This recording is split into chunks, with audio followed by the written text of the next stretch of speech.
Officer saved lives that night. End of story.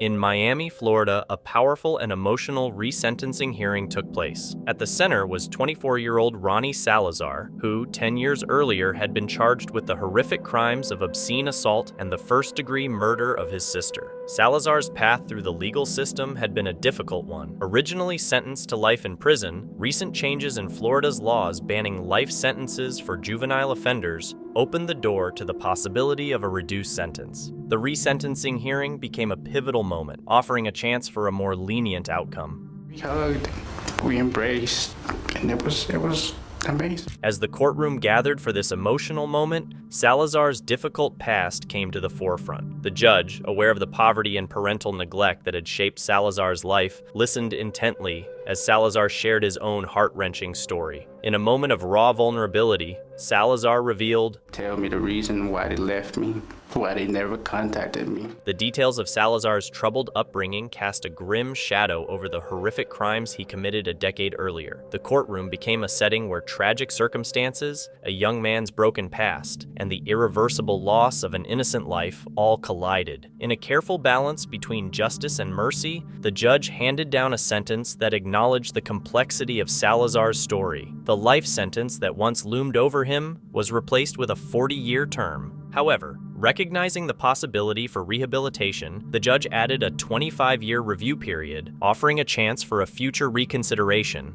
I started dreaming and feeling about hurting them all. As the sentence echoed through the courtroom, Salazar, overcome by a flood of emotions, broke down in tears. The weight of his guilt, remorse, and tragic past poured out in a raw display of sorrow. The courtroom, a stage for human stories, bore witness to the complexity of justice as the punishment aimed to balance the gravity of the crime with the hope of redemption. Ronnie Salazar's journey, marked by loss, desperation, and a longing for a second chance, played out against the vibrant backdrop of Miami. Though the hearing was a somber acknowledgement of the irreversible harm done, it also symbolized society's belief in the possibility of transformation, even in the face of the most tragic circumstances. In the quiet town of Ocala, Florida, Seth Jackson, a 15-year-old boy with typical dreams and ambitions, found himself at the center of a shocking crime that shook the community. Behind the surface of his seemingly normal life, a toxic web of relationships and growing tensions set the stage for his tragic loss. Seth had recently gone through a difficult breakup with his girlfriend, Amber Wright. Rumors of cheating and a toxic environment surrounded their relationship, stirring up jealousy and anger. During this time, 18-year-old Michael Bargo, who Seth suspected had been involved with Amber, developed a deep hatred for Seth, wrongly believing he had hurt Amber. This toxic triangle soon led to a horrifying plan. Bargo, along with a group of friends, including Amber, Kyle Hooper, Justin Soto, and Charlie Ely, came up with a plan to get back at Seth. Amber, still caught up in the emotional turmoil, played a key role by luring Seth to a trailer, promising they could work things out. Unaware of the danger, Seth walked into a trap. Once Seth entered the trailer, he was ambushed by the group. They brutally beat him while ignoring his desperate pleas for mercy. Fueled by hatred, Bargo fired at Seth multiple times, ending his life in a cruel and senseless act. The crime began to unravel when Kyle Hooper, overwhelmed by guilt, confessed to his mother after seeing a news report about Seth's disappearance. His confession set the investigation in motion, leading to the quick arrest of Amber, Bargo, Soto, and Ely.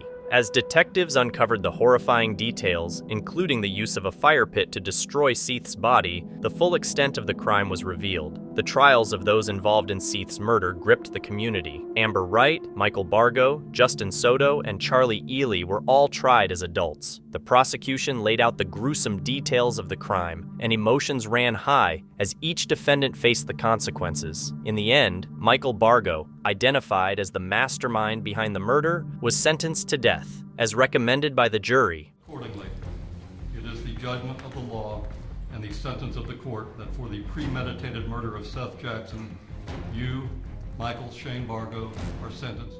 Amber Wright, Justin Soto, and Charlie Ellie were sentenced to life in prison for their roles in Seth's murder. The community struggled to come to terms with the heavy sentences and the senseless violence that had taken place. The tragedy left many questioning how such a horrific act could happen among young people in their own town as they tried to process the heartbreaking loss of Seth Jackson.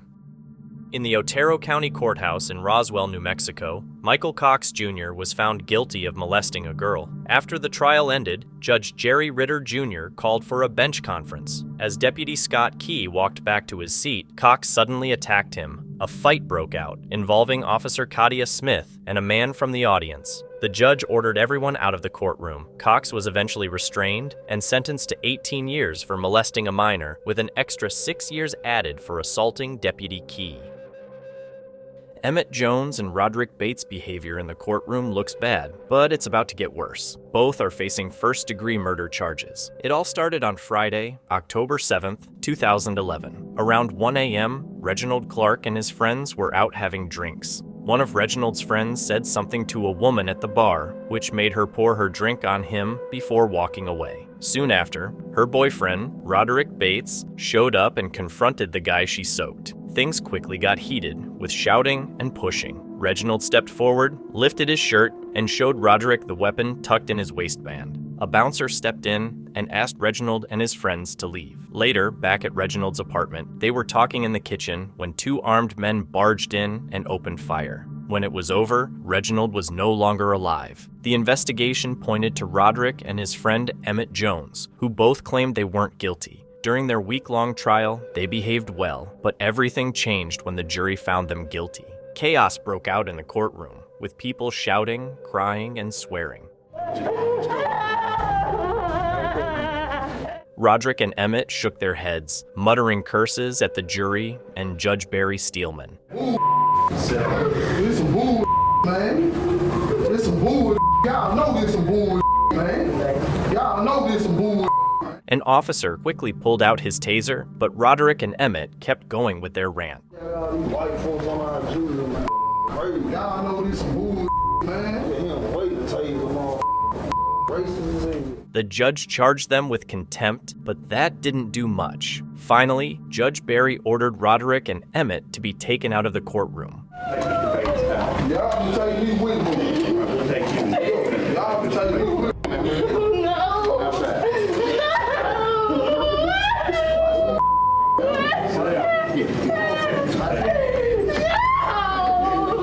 Their supporters kept yelling and crying until officers cleared them out of the courtroom, but the shouting continued in the hallways. It took threats and tasers to finally calm things down. Back in the courtroom, both men were brought in to hear the rest of the verdict. The judge sentenced them to life in prison, far from their emotional families.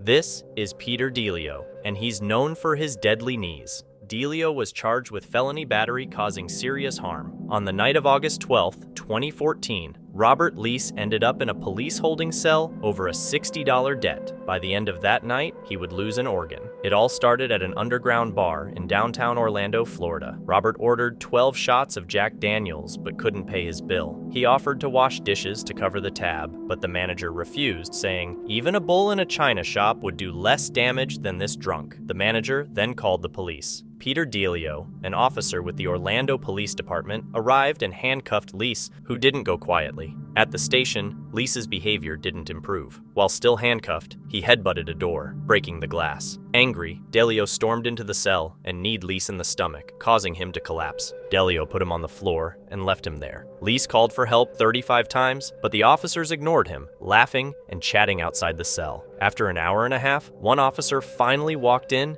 and asked why Lease was making so much noise. When Lease was taken to the hospital, doctors found he had a ruptured spleen and internal bleeding. He barely made it in time. Had he been any later, he could have lost his life. Both officers were fired, but that wasn't the end for Delio. He was charged with battery, pleaded not guilty, and took the stand to defend himself. However, the jury found the video footage much more convincing, and Delio was found guilty. His elderly parents took the stand, tearfully asking for leniency.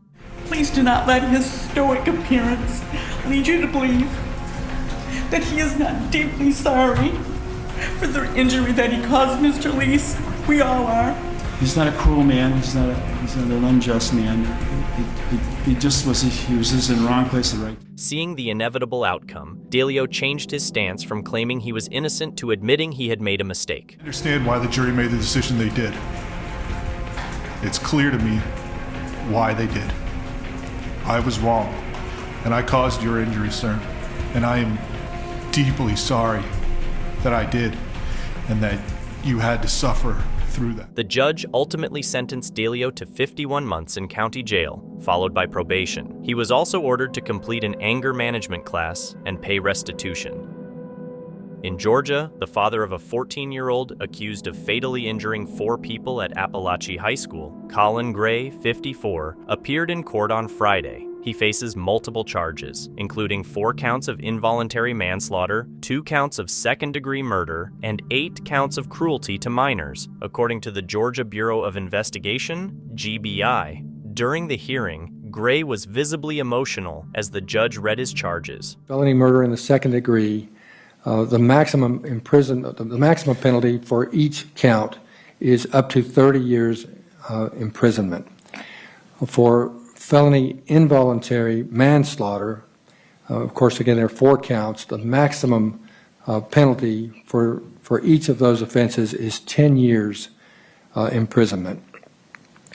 For the 8 felony cruelty to children counts, the maximum penalty under the law for each of those 8 counts is 10 years imprisonment. The judge also mentioned that if his son, Colt Gray, is convicted of all charges, the potential sentence could total up to 180 years in prison. For a maximum total possible penalty for the charges that you currently are facing of 180 years imprisonment. Colin Gray has been accused of knowingly allowing his son to possess a weapon. No request for bond was made by the attorneys at this time, and Colin Gray is expected to appear again at Barrow County Court, though it is unclear if the hearing will be in person or virtual. Let's dive into the case of Trevor Summers, a Florida father who was sentenced for kidnapping and attempted murder. It all began when a 911 call came in from a man who reported seeing a woman run out of a car, screaming for help. This call set off a chain of events that led to the shocking arrest of Trevor Summers. And some chick just ran out of the dude's car. Looked like her hands were tied. She ran out of the car, she couldn't help me. And he just grabbed her and put her back in the car. What's the address? It's Watkins and Fish Hawk. I don't know the address. Trevor Summers and his estranged wife, Elisa Mathewson, were going through a rough patch in their marriage. Despite their strained relationship, they shared custody of their 5 kids, trying to maintain a sense of normalcy. Arden Summers, their eldest at 14, admired her father and hoped her parents would reconcile. Trevor manipulated Arden into helping him carry out a dark plan. He convinced her that he needed help talking to Elisa about getting back together. Wanting to see her family reunited, Arden agreed without hesitation. On the night of March 11th, 2017, Arden left a window open in Elisa's home so Trevor could get in. But Trevor's real plan wasn't about reconciliation. It was to kidnap Elisa and subject her to a terrifying ordeal. He tied Elisa up with Christmas lights and a vacuum cord, gagged her with a sock, and dragged her out of her room. Meanwhile, Arden and her brother, Landon, were waiting in Trevor's car down the street, unaware of what their mother was going through. Trevor then instructed Arden to go inside and take her younger siblings, Bryn and Grady, back to his house. Despite having little driving experience, Arden drove her siblings 30 minutes to their father's home, worried about their younger brother, Cooper, who was left alone at Elisa's house. The nightmare continued as Trevor assaulted Elisa and tried to end her life twice. Elisa's ordeal went on for 55 hours until the police finally spotted their vehicle and rescued her. The trial, held in August 2022, was a crucial moment for Elisa and her children. The courtroom was tense as the prosecution detailed the horrific events of those 55 hours and the suffering Elisa endured. During the trial, Trevor decided to represent himself after firing some of his lawyers. He wants to get rid of me, and if it takes representing himself in order to get rid of me, that's what he's willing to do. During the trial, Trevor Summers questioned his ex-wife Elisa, who was the victim in the case. Came in and you put the pillow over my face with full force. Okay. In your statement here in this courtroom, you said that the look on my face was of evil and hatred. Your statement was that you knew I was going to kill you when you saw my face. Correct? Yes.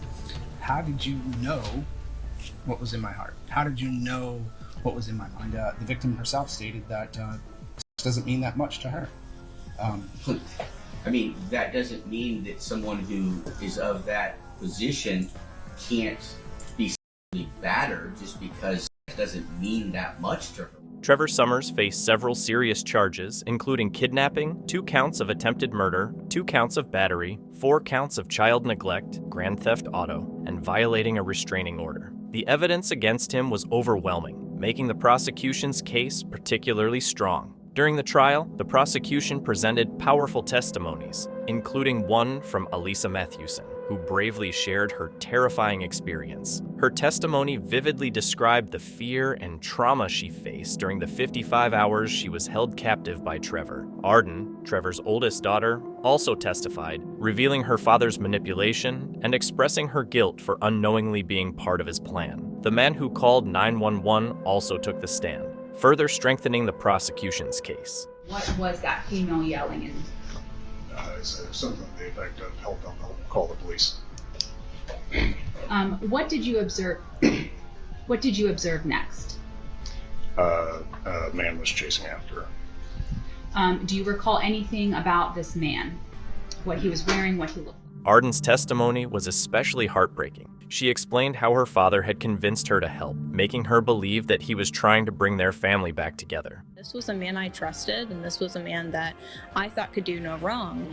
And just to know that he used me to do what he wanted to do hurts more than anything. Arden spoke about the guilt she had carried for years, feeling responsible for what happened to her mother. Judge Sabella, touched by her words, spoke to her directly, reassuring her that she was not to blame for any of it, and that the responsibility rested solely on her father. His words offered Arden some closure, helping her start the healing process. The jury deliberated for hours, but the verdict was clear. Legal jury find as follows as to count 1.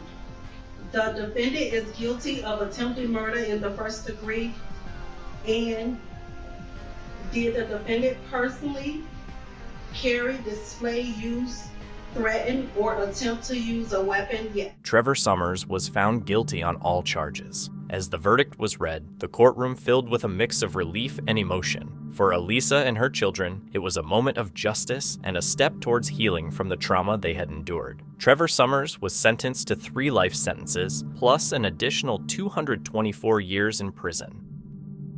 Next, we head to Greenup, Kentucky, where court is back in session as the new year begins. Happy New Year to everybody. That's Judge Robert Conley, who has served on the bench for over 20 years and seems pleased to begin another session. First up is a probation revocation hearing for Michael Ferner. The defendant owes more than $99,000 in unpaid child support to his ex-wife, and according to her lawyer, he has not complied with the court-ordered payment plan. He's not making anything in 2019. It just doesn't make any sense. You can pay anything in the whole year? Nothing in 2019. It has been a rough year. I mean, I have 3 boys at home. My wife works full time. We didn't have a babysitter. After listening to the defendant's explanation, there's a chance Judge Conley might consider giving him a break to start the new year. Good question. What kind of person has 3 kids when you can't even take care of one? My kids are grown. They're 21 and 19. But they're living at home. No, they don't live with their mom or anything. 3 kids. I've got 3 little ones. It's 5 kids. 5 kids. It's over to the client. Judge, your order was $238 a month, plus $50 toward religious. Well, it changes next time we come to court. You know what? You just need to shut up. The more you talk, the more ridiculous you say. And just like that, the judge's New Year's cheer vanishes. Send him to jail. Send him to jail. Go talk all you want over there, okay? Talk all you want over there. Michael Ferner is taken into custody, and Judge Conley gives a stern directive to everyone in the courtroom. When I'm talking, you better be listening. I only talk if I'm wanting you to know something. Don't try to talk over me. It's the most ridiculous thing in the world. If I'm saying anything, you better be damn listening. 20 minutes later, Judge Conley calls defendant Gary Willis. Unfortunately for Willis, he's also in court today for failing to pay child support. Willis, how come you aren't paying what you're supposed to pay? I thought that I was paying. I just missed a court date. I got caught up Thanksgiving and absolutely forgot.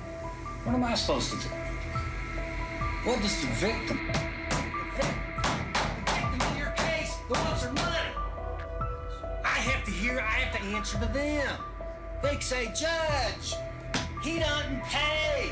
What are you doing about it, Judge? What are you doing? Do us both a favor and do what you're supposed to do. That might be good advice, but Judge Conley's delivery of the message left much to be desired for the Kentucky Judicial Conduct Commission. After the two cases, Conley received a public reprimand following an investigation into his intemperate conduct. Judge Robert Conley ultimately accepted the reprimand, acknowledged that his behavior was inappropriate, and issued a public apology. Next, we go to family court in Putnam County, West Virginia, for a divorce hearing between Haig, a church pastor, and his estranged wife, Lillian. The judge, William Watkins III, is presiding. The issue at hand is Haig's refusal to sign a deed that would allow Lillian to sell their home. But before the proceedings begin, Judge Watkins has a stern warning for Haig. Mr. Haig, if you say one word out of turn, you're going to jail. Do you understand me? Yes or no? Judge Watkins is angry with Haig because he believes the pastor disclosed personal information about him to the media. After we closed here, you went out there and talked to a reporter. This morning, I now see an article with a picture of my home. My home. It's right next to you. Speak! My wife is disabled. She's there alone. And you disgusting piece of... You put up our picture of my house. I swear to you, I'm holding you personally responsible for anything that happens at my house. I promise you that if I so much as see somebody blanketing my home, my wife, my family, you and me are going to have a problem. Haig's name wasn't mentioned in the article, which focused on Judge Watkins' role in a local homeowners association, but that didn't stop the judge from continuing his outburst. It's disgraceful, well, Betty, it's personal. And I promise you, you will not hear the end of it from me. You know, when you threaten my family, I will personally see to it that you never see a free day of your life. You understand that? You're going to jail. I swear to God.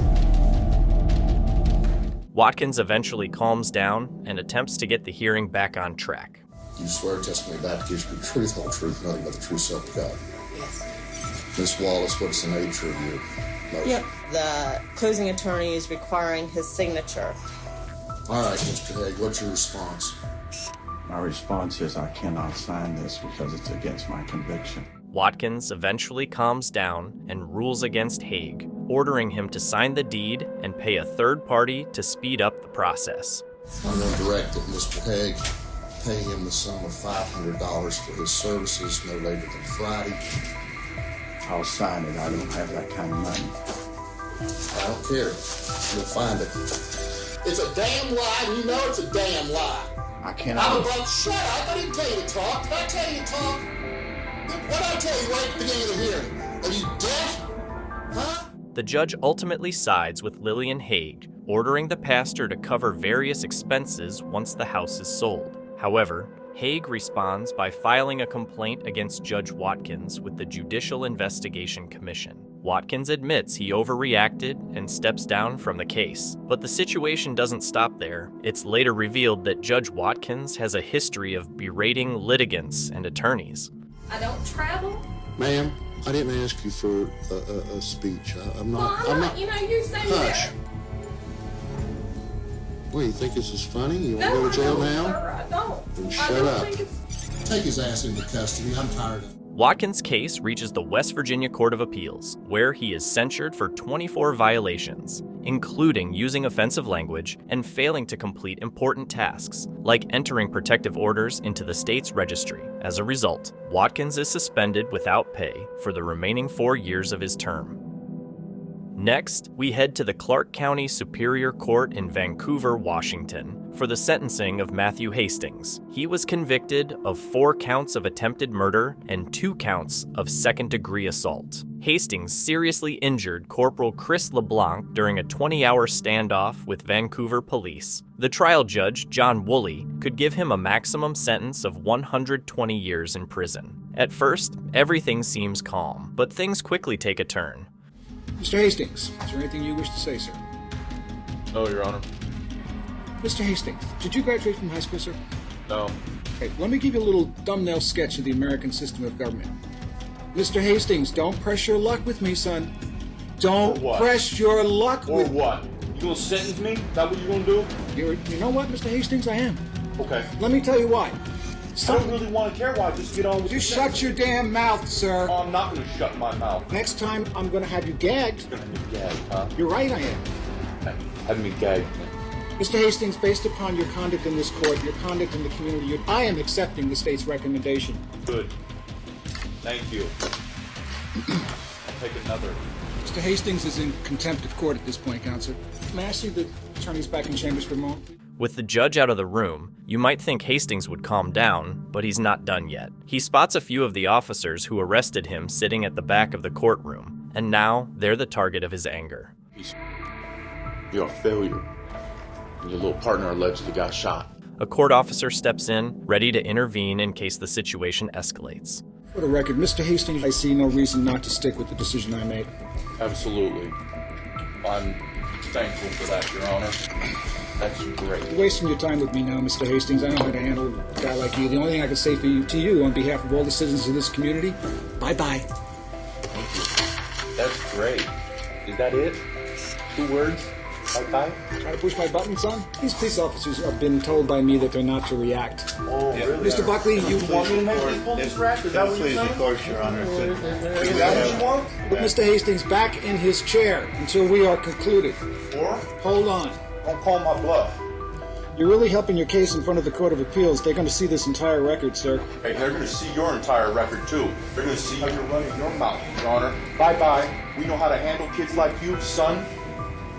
Okay. Yeah, they're going to see that, too. Remember, you're on record just like me. Pops. Surprisingly, on this issue, Hastings was right. After this, and a few other similar incidents, Judge Woolley was reprimanded for his conduct by a state commission. However, that didn't alter Hastings' fate. He still received the maximum sentence and is now serving 120 years in a state prison. Meet David Oliver. This former police chief's dramatic fall will leave you stunned. Oliver was charged with unauthorized use of property and unlawful restraint. Crystal Casterline, a patrol officer in the department, accused him of harassment, which led to Brimfield's former police chief becoming the target of an investigation. As the lawsuit unfolded, many officers backed her claims, and it was soon discovered that Oliver had done much more while in office. He stole money meant for charity, and he took weapons from evidence, some of which he sold, while others he kept for himself. Oliver ended up pleading guilty to the charges. Before his sentencing, his attorney tried to portray him in a positive light. Mr. Oliver, as I think everybody in this room knows, served the township of Brimfield first as a police officer and later as a chief. He served approximately 10 years as the chief of police. As everyone knows, Brimfield is a small town that has its own small town politics. I think politics have played a role in this case. Oliver claimed he pleaded guilty to avoid putting his family through a trial. When he got a chance to speak, instead of addressing his victim, he insisted that all the accusations were lies. I mean, and I'm not going to be long, Your Honor, but one question I would ask is if there was a sworn police officer who thought there was a crime that had been committed in 2012, why didn't he report it? The secondary thing about this is I never heard anything about a hostile work environment or assault or... He also accused the other officers of ganging up on him, but the prosecution quickly responded, reminding the court of his terrible actions during his time as chief of police. I would like to say that perhaps Mr. Oliver should question what kind of leadership skills he used with those people, that they were too afraid to come forward until my office showed up to investigate. And people were more than happy to tell us about his crappy, horrible, deplorable behavior.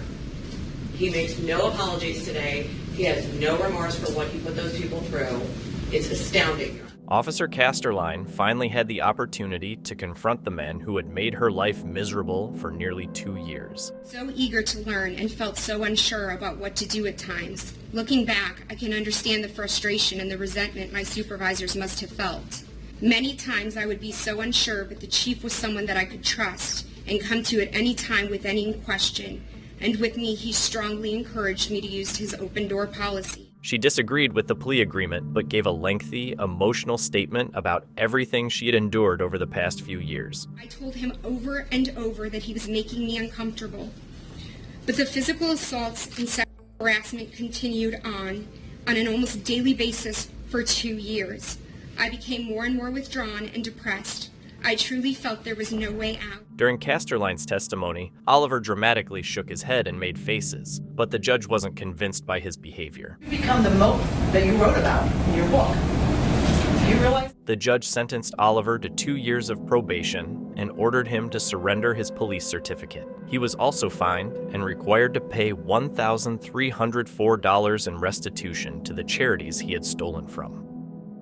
This is Shanda Vander Ark. She was found guilty of open murder and first-degree abuse for the loss of her son, Timothy Ferguson, in July 2022. Police arrived at the family home in Norton Shores and discovered Timothy lifeless. Officers reported that he was emaciated, weighing only 69 pounds, and his body showed signs of hypothermia. Timothy had autism and was impaired in both speech and motor skills. Despite this, Vander Ark and her older son, Paul Ferguson, punished him. When presented with photos of her malnourished, disabled son, whom she had starved and ultimately caused to pass away, Vander Ark's reaction was as follows. You look like that when you put in the bathtub?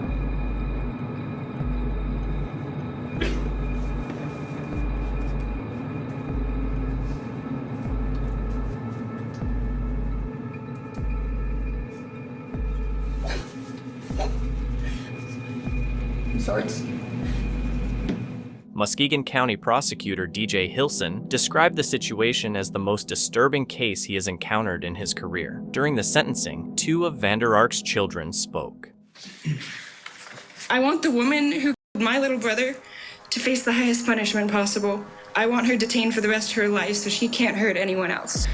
So now I turn to the justice system in hopes that in addition to serving the maximum penalty, that there will be no appeals or second chances. If I can't have my brother back, she shouldn't have her freedom back. Judge Matthew Castle then addressed Vander Ark directly before delivering her sentence.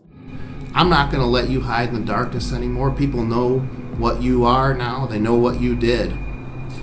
You're not able to hide in the darkness anymore. Timothy won. And he won because we know what you did to him now. It's not hidden anymore. We know who you are. That's the way that I'm going to honor him. It's a sentence of the court. First as to count 2, child abuse in the first degree. Court sentences you 50 years to 100 years in prison. As to count 1, felony murder. It's a sentence of the court. You serve a term within the Michigan Department of Corrections for the rest of your natural life without parole. Thankfully, justice was served. Next, we go to Albany, New York for a sentencing hearing. 20-year-old Alvin Foy III was convicted of second-degree murder, attempted murder, and weapons charges. 2 years earlier, police say Foy and 20-year-old Jareer Manning fired 31 rounds into a crowd on Essex Street in downtown Albany. Their target, a man they had a dispute with, was hit in the shoulder, but 18-year-old China Forney, who was not the intended victim, was hit in the back by a stray bullet. She was taken to a hospital, but didn't survive. The other victim was treated and released. Foy and Manning, who both knew China, fled the scene, but police tracked them down by linking them to the vehicle used in the incident. Manning pled guilty to murder and was sentenced to 20 years to life. Foy pled not guilty and went to trial, but the jury found him guilty. Today, he's in court to hear his sentence, which could be between 15 and 25 years. As Foy smiles, China's sister, off camera, gives a victim impact statement. Alvin Foy on May 3rd, 2021, you are a co-defendant. Excuse me a second. Let the record reflect that the defendant is laughing during the victim impact statement. Go ahead, and I apologize. China was just 3 weeks away from walking across the stage to graduate high school and took that opportunity away from her. Despite the judge's remark, Foy keeps making faces and says, You came and ate dinner with us, you went out with us multiple times, so we would expect it better from you. And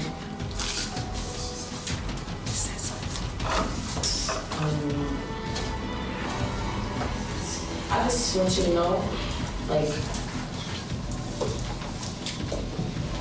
when you get back to yourself, we want you to think like a me, because me and my family and friends. When she finishes, Judge McDonough gives Foy a chance to speak.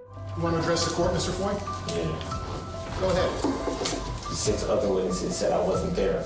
You have 2 females said I was there that was on the FaceTime call. Sir, we're not trying the case. The case has been tried. The jury was convinced beyond a reasonable doubt. Sir, you can't talk at the same time as I talk because the stenographer is going to take down my words. If you want your words recorded, you can't try to talk over me. The jury's already decided that issue, sir. Anything else you want to say to the court, sir? Yeah. You're a body judge and I can't wait to appeal and see my case. I'm innocent.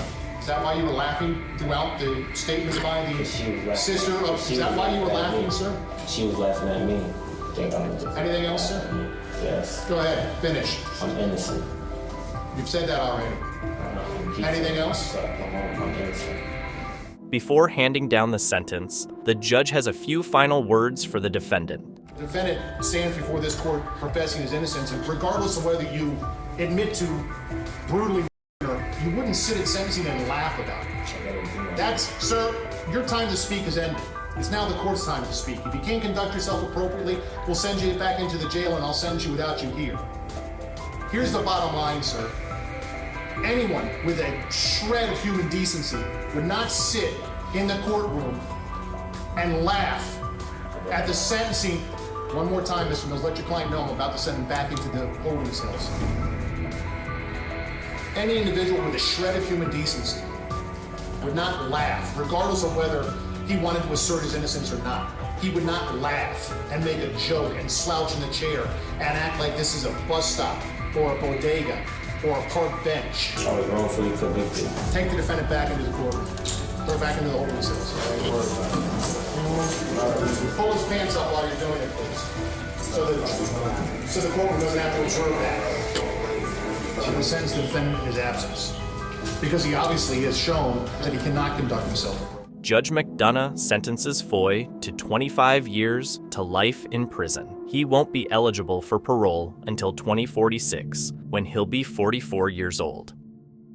Next, we go to DeBary, Florida, for the sentencing of Gregory Ramos. The 17-year-old admitted to first-degree murder, abusing a body, and messing with evidence after ending the life of his mom, Gail Clear, a little over 2 years ago. At 15, he said he came home from school and found his mom's car running, but empty in the driveway. His stepdad, who lived with them, was out of town. Gregory called 911 to report a break-in and that his mom was missing. 911, where's your emergency? I just got home and my house is completely trashed. It looks like someone broke in the side door. Okay. How long have you been gone? I've been gone all school day. I got home. Are you there by yourself? Yeah. How old are you? I'm 15. Okay. My mom's car is here and it's on, and she's not home. And she was supposed to go to work today, and I can't find her. Your mom is okay. Your mom's car is there. Is there any other way she ever gets to work? Does she ever get a ride from anyone else? No, it's on. The car is on. It's turned on. The car is on, and you're sure she is not there? I searched the entire place. I've been here for like 8 minutes. I've been looking. Okay. I want you to stay on the phone with me. We are not going to disconnect until I have an officer that is with you, okay? okay. Are you safe where you're at? Yeah. When police arrived, Ramos appeared upset and pointed out things that were missing from the house. Here, and I had an extension cord with an alarm clock, and then I had my $1,000 computer here. Doesn't make any sense. When police questioned the teen, they found inconsistencies in his story. Eventually, Ramos confessed to strangling his mother the night before after an argument about his declining grades. All right, so I got home, I got in an argument with my mom. She slapped me across the face, she began to hit me. She started beating me. I didn't like it, so I strangled her. Ramos led the police to the body, which he admitted to burying under a fire pit at a church. I drove back to the church, I began to dig a hole. I dig a hole right under the fire pit. I dug a pretty deep hole, pretty deep, deep enough to fit about in, all right? All the stones were arranged. It was a fire pit, and this is where him and his friends would always come. We did a cursory search. Unfortunately, her was protruding after digging down maybe 8 or 10 inches. That's not really a big place to where he put his mom. The teen was charged as an adult, but to avoid a trial and a potential life sentence, he pleaded guilty. Pleading guilty of first-degree murder, abuse of the human body, tampering with physical evidence. You understand that? Yes, Your Honor. Did you do it? Yes, Your Honor. These kids, very often we don't see the signs because they are showing no emotions at all. They are what we simply call flatline. They don't show any empathy, any sympathy, any remorse, any... At the sentencing, while some family members shared loving memories of Clear, the defendant's 84-year-old grandmother, who was also the victim's mother, made an unexpected request. And instead of criticizing or blaming the teen, she offered him a prayer. Dear Father, in the name of your Son Jesus, I ask you to keep his soul pure and close to you. And Father, please protect him from any bodily harm. Keep him safe. And I ask these things in the name of the Father, and the Son, and the Holy Spirit. I love you, and I have a prayer. I'm here for you as long as God keeps me on this earth. And when I'm not here anymore, I'll still be watching over you. I promise you that. Thank you for being here. The little boy that I knew from a young age was brought up in a loving home with loving parents, and he's not the monster they're saying he is. He's on his way from me, tell the truth, the whole truth, and nothing but the truth, so help God. I do. I want to thank you today, Your Honor, for letting me take the stand before you and make my statement. I'm not standing here today to make excuses for myself. I'm here to honor and remember my mother. Not only have I stolen my mother from myself, but from everybody else as well. I refuse to make excuses for myself. I can only plead for forgiveness.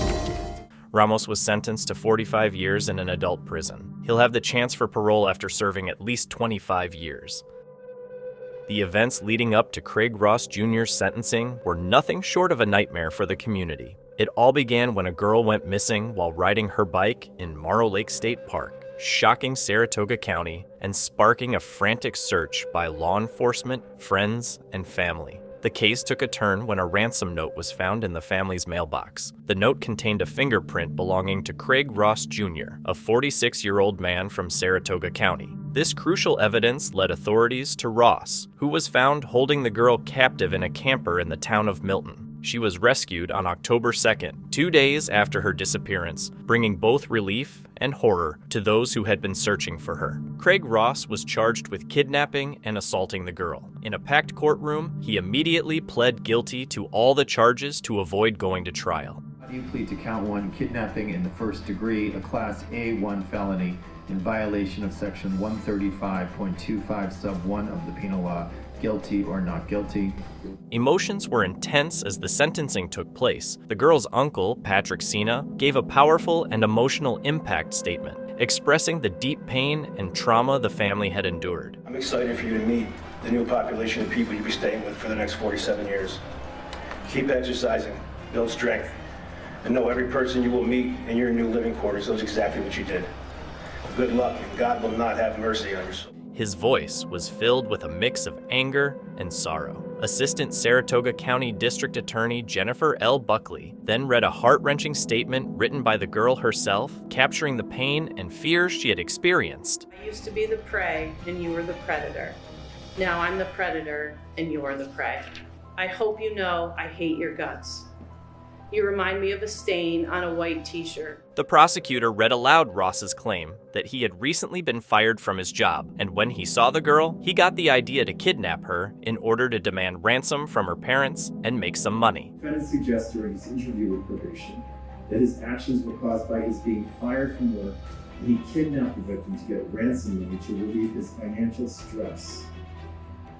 How absurd, insulting to our intelligence, and simply not worthy of belief that claim is. This claim clearly suggests that Ross did not premeditate the kidnapping, but instead acted impulsively, deciding to kidnap and abuse the girl on the spur of the moment.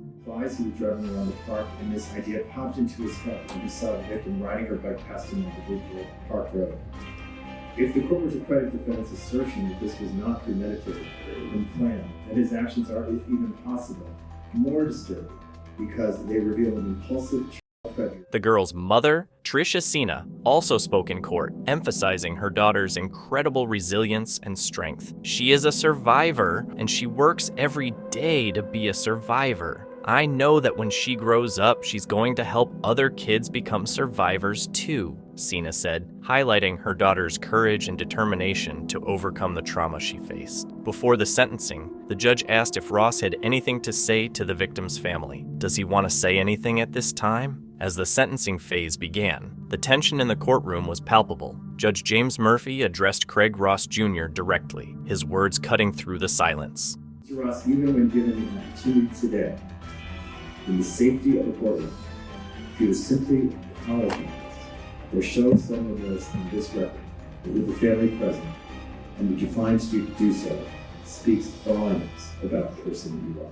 The judge then handed down a sentence of 47 years to life in prison for Ross for the kidnapping and assault of the girl. The courtroom, filled with family, friends, and concerned citizens, erupted in a mix of relief and sorrow as the sentence was announced. Ross and his attorneys chose not to speak, leaving the room in a heavy silence. Outside the court, Saratoga County District Attorney Karen Hegan addressed the media and the gathered crowd. She expressed her gratitude to the law enforcement officers and volunteers who worked tirelessly to rescue the girl and bring Ross to justice. The mission of my office is to seek justice for the victim and for the community. I believe that's what was achieved today with the sentence Judge Murphy handed down, said Hegan, her words resonating with the crowd.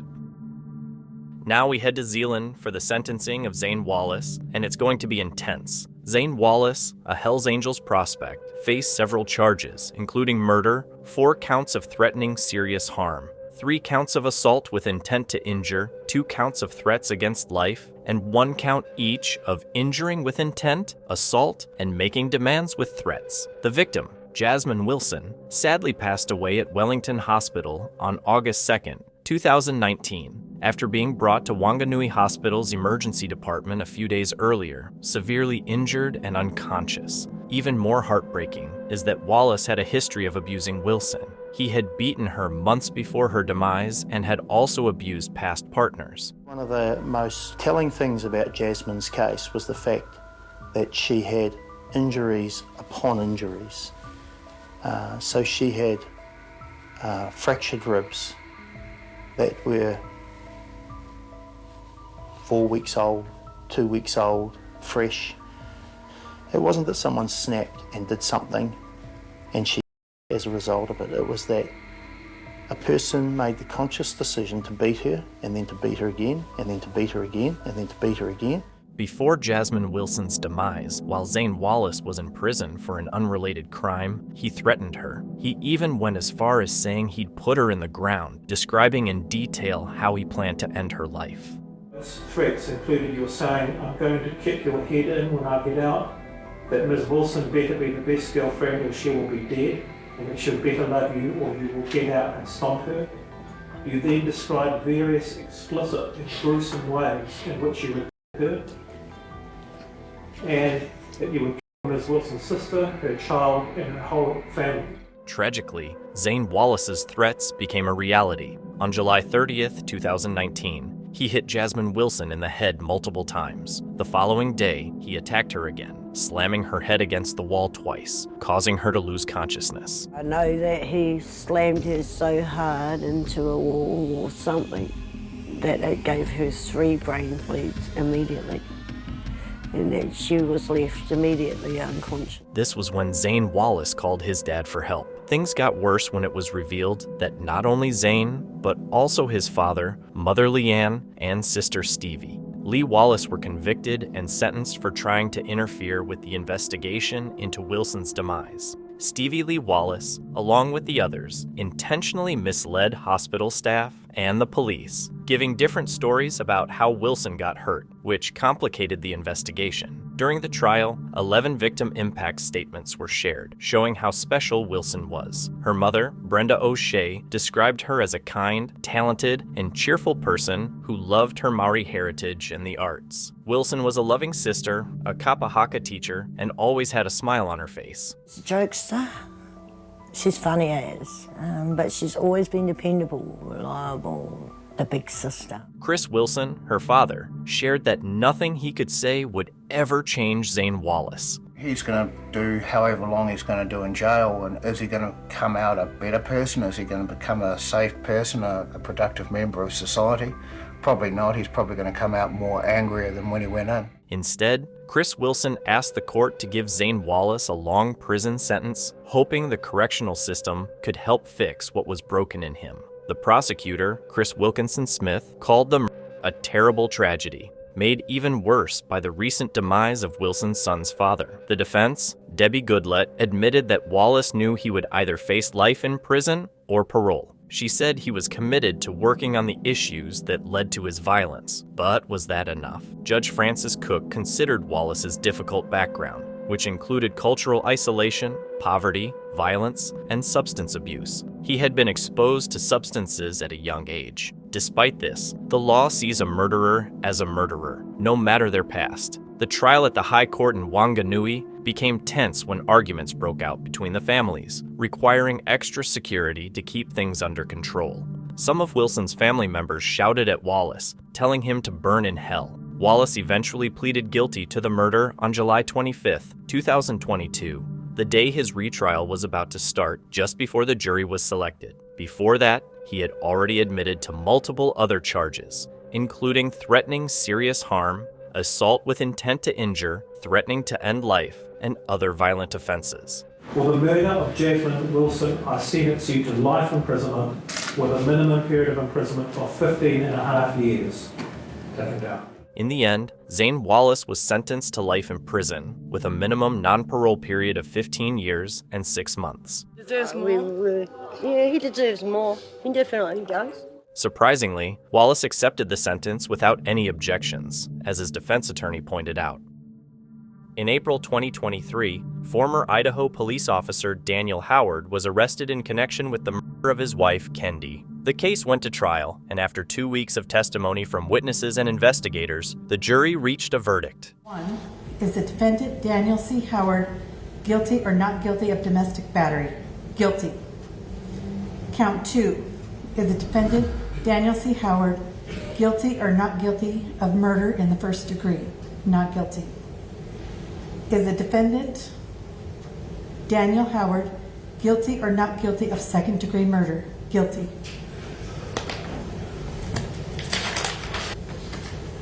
Counsel, I'm proposing a sentencing date of May 23rd at 1:30 p.m. That's available. I will order a PSI or a pre-sentence investigation. Mr. Howard, I'll have you talk with your attorney about that. You have the right to participate or not participate in that. You continue to have the right to remain silent. Members of the jury, I'm going to read you a closing instruction. I've given you a lot of instructions during this case. You, Howard, is remanded into custody. I'll see everyone back May 23rd at 1:30 for sentencing. Thank you. We will be in recess.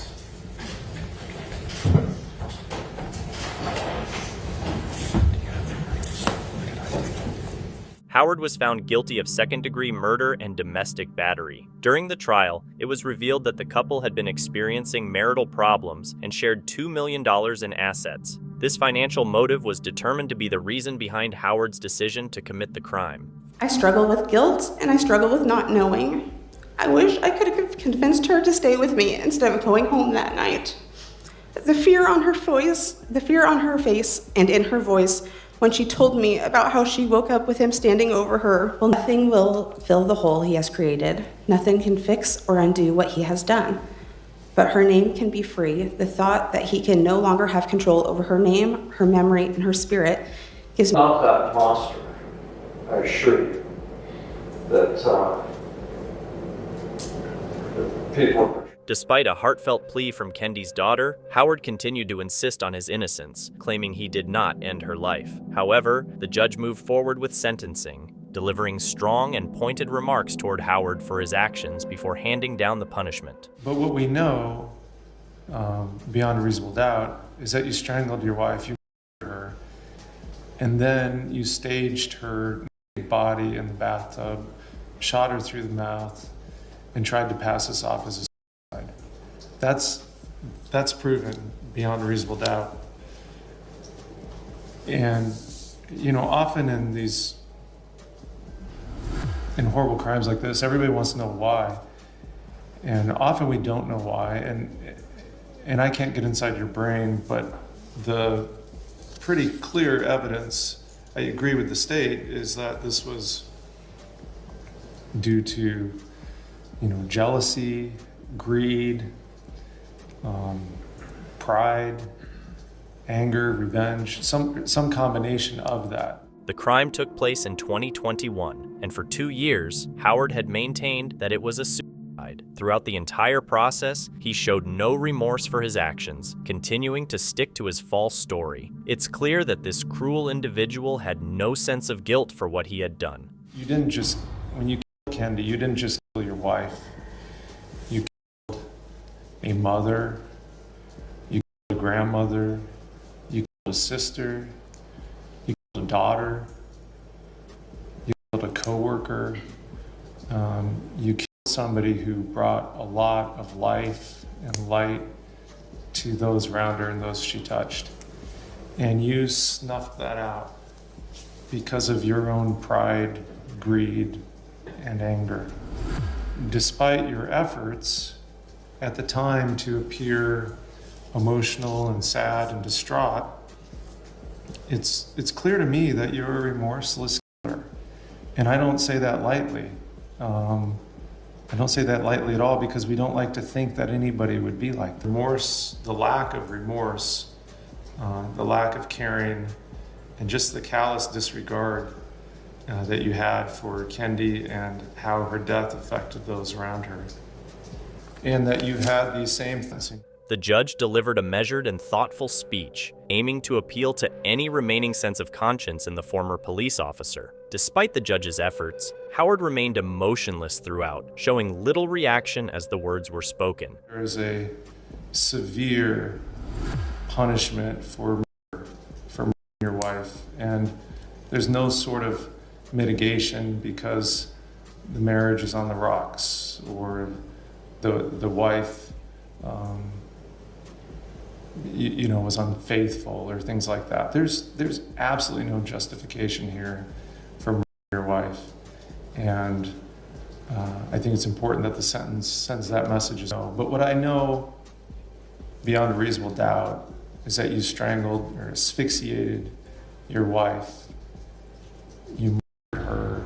You staged her body to be found as if it were. It's an outrageously egregious murder, and of course all murder is, but this is particularly heinous in my view, having sat through the trial and seen all the evidence. The judge emphasized that this was a particularly heinous crime, and the sentence had to reflect the severity of Howard's actions. It was clear that justice demanded a punishment fitting the gravity of the offense. And gravity of the offense standing alone is sufficient to justify a fixed life sentence, and that is what I'm going to impose here. I think Kendi's family deserves to have that closure. The crime is so egregious that I don't think... The judge handed down a life sentence for the heinous crime with no possibility of parole. Howard now faces a lifetime of reflection and the chance to change, but it will all happen within the confines of a prison cell. Next, we head to La Plata, Maryland for jury selection. 25-year-old Delvon King is representing himself on weapons charges after being caught with a regulated weapon during a traffic stop. Just 3 months earlier, King had been at a preliminary hearing for these charges when he fled the courtroom and temporarily evaded police. Because of this incident, he is required to wear a remote control stun cuff on his leg while in court. As he reads from a prepared statement, another issue arises at the bench. 72-year-old Robert Nally, the judge, had retired the previous year but was called back part-time to hear cases. The hearing starts off poorly when King claims to be a Moorish American, a faction of the anti-government sovereign citizen movement, and insists that his real name is not Delvon King. While Judge Nally explains the jury selection process, King continues to read his prepared argument, questioning the court's jurisdiction over him. Stop. Stop. Mr. Sheriff, do it. Use it.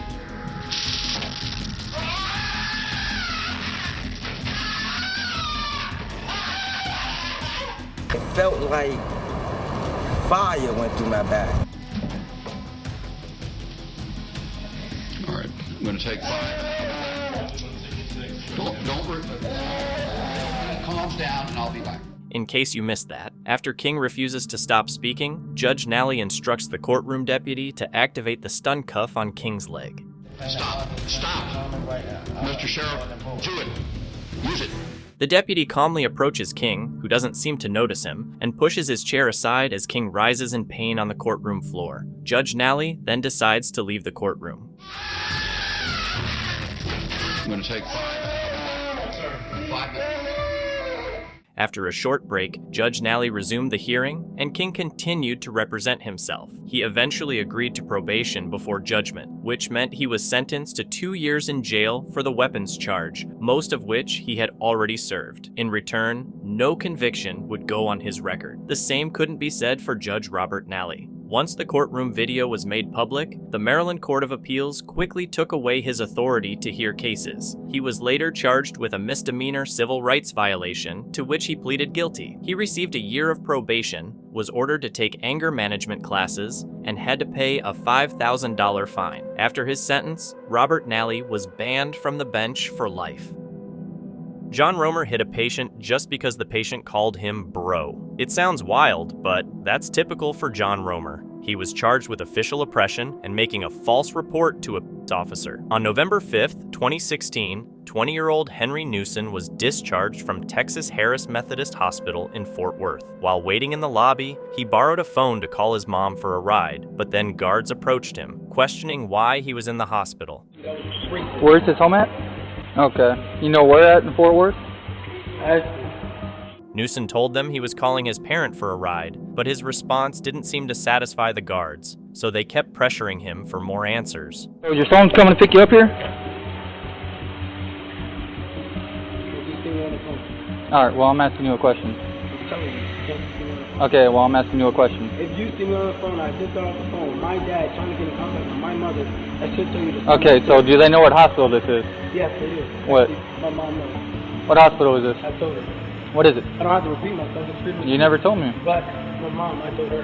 With my freedom of speech, I told my mother where I was. One of the guards, John Romer, a police officer working an off-duty security job at the hospital, quickly told Newson to shut up and shoved him toward the exit. Here you go. Go, come on, let's go. Here you go. Come on, let's go. What do you mean? I was just trying to be nice. Hey, tell my father you touched me, dog. Newson protested, yelling, "Don't touch me, bro!" That three-letter word seemed to set Romer off. Oh! Get down! Get down! Get down! Hey, just get down. Romer instantly punched Newson in the head, kicked him, put him in a headlock, and took him to the ground. Study, dog. Oh, yeah, I heard somebody recording this. You studying my face for no reason, dog.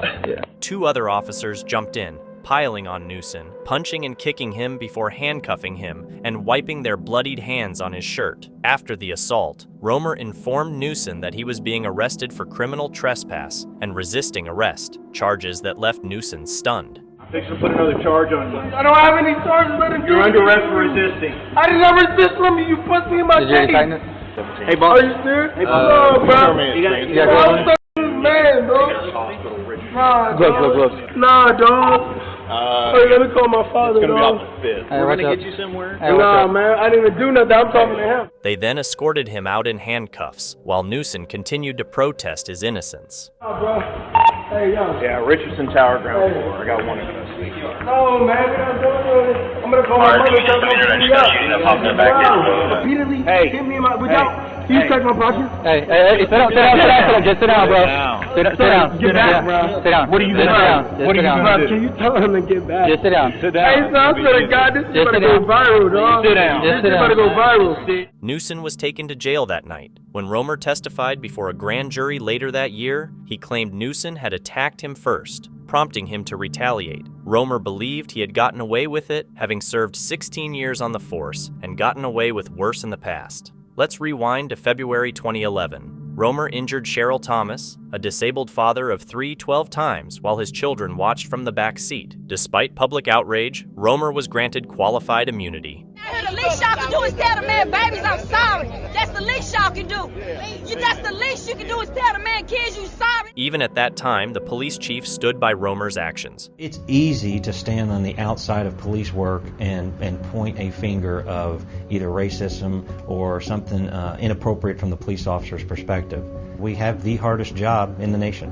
And when we make decisions that have that level of seriousness, we will be criticized by many areas of our community. This time, Romer wouldn't escape so easily. Upon further investigation, the charges against Newson were dropped, and Romer ended up facing charges himself. His defense argued that Romer was justified in punching Newson because he was disrespectful, but the prosecution had solid evidence against him. He lied about whether or not he had told Henry Newson that he was under arrest. So we have it right there on the camera. You have the audio running, and you'll have the video running. The video recording of the incident was shown, and the jury also heard testimony from the county prosecutor who had dismissed the charges against Newson. The amount of force used against this young man was still inappropriate. A jury was not going to be receptive to that. I was like, I didn't like it when I first saw it. It took me one time to view that to not like it.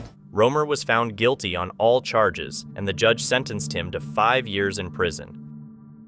In the Columbia County Court, a disturbing case unfolded as 56-year-old John Acklin faced 16 counts of abusing 2 juveniles. Throughout the trial, Acklin maintained a calm, expressionless demeanor as the prosecutor laid out the evidence against him. The charges were serious, and the atmosphere in the courtroom was tense. The 2 juveniles, innocent victims of the alleged crime, were at the center of the proceedings. Their voices, filled with emotion, moved everyone present, making the pain and suffering they endured all too real. I'm finally happy that today I'm able to seek justice for what I've been through, and I hope that he's sentenced to the rest of his life in prison because he should never be let out to harm any other. Meanwhile, Acklin's demeanor remained emotionless, revealing nothing about his actions. The trial was an emotional roller coaster, from the prosecutor's strong arguments to the powerful victim impact statements. The resilience of the survivors echoed through the courtroom as their voices showcased the bravery it takes to confront the horrors of abuse. I hope that you just spend the rest of your life there and you're never let out because you're a danger to children in this society. When the time for sentencing arrived, the judge, representing authority and justice, gave a scathing rebuke to Acklin.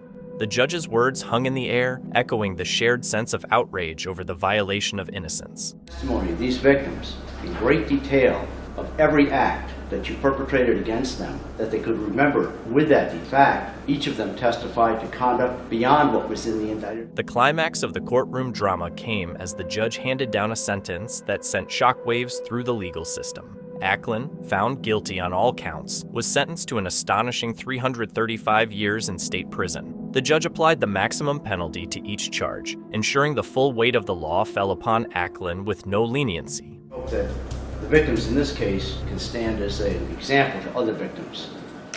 Though largely symbolic, the sentence carried deep meaning, serving as both a deterrent and a strong reminder that society will not tolerate the abuse of its most vulnerable members. Giovanni Crespo is facing 6 charges, including aggravated manslaughter and official misconduct. On the night of January 28, 2019, Gregory Griffin was stopped for speeding. The officer allegedly instructed him to turn off the engine during the stop, but he did not follow the order. Turn off the vehicle. Turn off the vehicle, sir. Turn it off.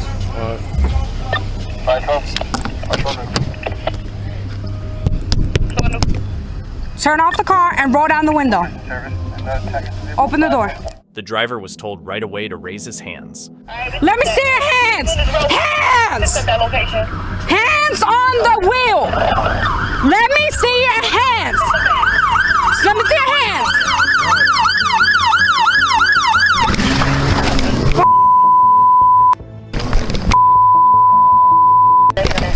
Be advised, the vehicle took off. Thomason, Pennsylvania. 2017, Chrysler 300, color black.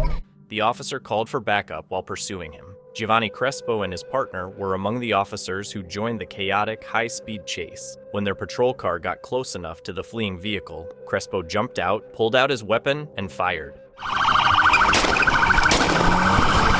Shots fired! Shots fired! Move, move! He didn't aim for the car's tires. Instead, he fired directly at the men inside. Although he missed, it didn't take long for him to get back in the car, and they resumed the chase. Fired on that vehicle! Fire! He kept urging his partner to drive faster. Bro, come on! No, get in! Relax, bro! It seemed like it was opposite day because Crespo pulled that stunt once more.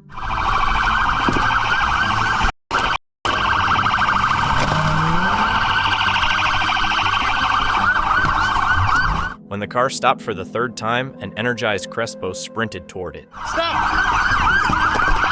He hardly had time to tell them to stop the car before he fired through the passenger side. Stop the car! Get down! Get out the car! He hit both men in the head, ending the life of Griffin and seriously injuring his passenger, Andrew Dixon. It should be under his leg. Does anybody fires a weapon here? No. Later, as more officers showed up, Crespo kept repeating what he had just done. I shot in the head. Back up, back up, back up, back up. Get down. Both of them. You good? Yeah. I shot both of them here. Okay, right and here. Then, After reviewing the footage, the department concluded that Crespo had used excessive force. He was suspended from the department and arrested right away. During the trial, Crespo's defense attorney claimed that Crespo was a superhero. Law enforcement officer saved lives that night. End of story. However, the prosecution viewed the evidence differently, primarily because Crespo's story had changed. Shot Gregory Griffin through the back of the head, severing his brainstem and killing him, and shot his friend Andrew Dixon in the face, causing serious bodily injury. After 6 days of deliberation, the jury returned with a verdict. Crespo was found guilty on all counts. Several of his family members began to cry, their sobs and screams echoing in the courtroom. One woman started shouting in Spanish as she hurried out of the courtroom. He could face up to 30 years for his reckless actions in January. In this case, a police officer took the life of a man who had 4 children and faced severe consequences for his actions. Villarreal was required to make a split-second life and death decision. What required him to do that? It doesn't look to me as though he was the initiator. The fact that Mr. Herrera, first of all, he had been acting erratically before the shots were fired. He kept his hand in the front pocket of his hoodie sweatshirt. He moved from a place of relative safety on the shoulder of the road into the roadway. He was skipping. But if we're talking about Officer Villarreal, how much did he know about the prior behavior? He saw all of that. He saw. I looked at the dash cam from the two vehicles. His is the second vehicle that arrives, correct? Correct. So he didn't see all of it. Well, he said that he saw Mr. Herrera on the shoulder of the roadway because he could see that before Officer Miali's car blocked his view of Mr. Herrera. So he's skipping and running backwards in the street, all the while holding his hand in his pocket. I have to say what you're saying is inconsistent with what I saw on his own camera. That is to say, the point at which he began to get close enough to see anything. Some of that earlier stuff was on the other camera, but not on his. Well, I don't recall at what point his camera was turned on, but his camera was turned on well before he got to the scene. He testified in deposition that he saw Mr. Herrera on the side of the road, and then he saw. Well, he can testify to what he wants to testify to, but I want to tell you what I saw on his own camera tells me that the early part of this he did not see, could not see. I understand your point, Your Honor. He certainly was able to see Mr. Herrera in the street. The entire interaction, from the first officer's initial encounter with Herrera to the attack, lasted under a minute. Villarreal parked his patrol car next to Herrera and ordered him to show his hands. Less than a second after giving this command, Villarreal fired 2 times at Herrera as his hand came out of his pocket. But he had his hand in the front pocket of his hoodie. He was acting strangely. I mean, he was skipping backwards in the street. He was running backwards in the street.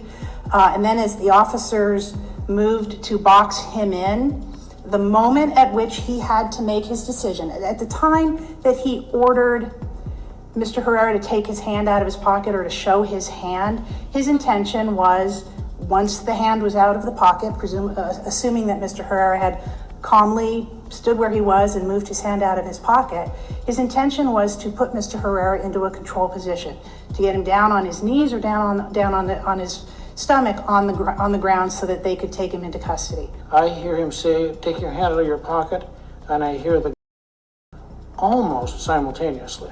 Exactly. They cannot be separated by more than a second. And that's exactly the time period when Officer Villarreal had to make his decision. Before, he was asked in deposition, well, what were you going to do when you asked him to take his hand out of his pocket? Well, I was going to put him in a control position. That's what he intended to do. So he's taking his hand out of his pocket. Yes. And as he's obeying the officer's command, he gets. But it's the way that he does it, Your Honor. He didn't just stand still and take his hand calmly out of his pocket. As soon as he began to take his hand out of his pocket, he also moved quickly toward the front windshield, the front passenger window of Officer Villarreal's car, and brought his hand up in an arcing motion. If the perpetrator had not been a police officer, he would have been charged with murder immediately. It's shocking to witness how this attorney attempted to defend the officer's actions. Officer Villarreal had to decide, is he doing this peacefully? Or does he have something in his hand that could be a threat to me and is my life in danger? Well, right. He had a fraction of a second to make that decision. Well, don't we have to view this in the light most favorable to the plaintiff here? I mean, and so if we do what you just said right now, offer 2 possibilities. He did it peaceably or he did it in reaction. So I'm just struggling with, in light of the standard that we have, here, Mr. Herrera was arguably complying with Officer Villarreal's order to remove his hand from his pocket at the time that he was. So if that is the case, how is it that we determine that we should grant? It allows for the possibility that officers will make mistakes in judgment, and that's exactly what happened here. Officer Villarreal had a choice to make. Do I wait and see whether there's something in the hand that could kill me, or do I shoot? And he made the decision to fire. We know, with the benefit of hindsight, obviously, that was wrong. Is it significant that is it Miali? Miali. Didn't fire? Chose not to fire? I mean, it seems like he had a better vantage point possibly than Mr. Villarreal. He actually didn't, for these reasons. First of all, well, I'll answer your question directly, and then I'd like to go back to the standard. Officer Miali was facing, from his point of view, he saw Mr. Herrera's back, not Mr. Herrera's front. So he couldn't see, and he testified in his deposition that he couldn't see Mr. Herrera's hands as they were coming out of his pocket. Officer Villarreal didn't fire in the direction of anyone other than Mr. Herrera. Mr. Miali would have had to fire potentially in the direction of, in the videos you can see that there are other cars. So there are other people that could have been hit by a bullet from Officer Miali's. Aside from that, Your Honor, the standard is whether or not it was objective reasonable, whether or not every reasonable police officer faced with exactly the same circumstances that Officer Villarreal faced would have concluded that firing under those circumstances would have been a violation of the Fourth Amendment. The fact that one reasonable officer decided not to shoot, and his circumstances are slightly different, but the fact that one person decided not to shoot doesn't mean that it wasn't objectively reasonable. The lawyer did her best to justify why the other officer held back, even though he was in a better position to fire, but she was quickly shut down by one of the judges. You can lay these out, but we're at a very limited scope here. This is not jury redo. We have to determine based on the facts as alleged by the plaintiff.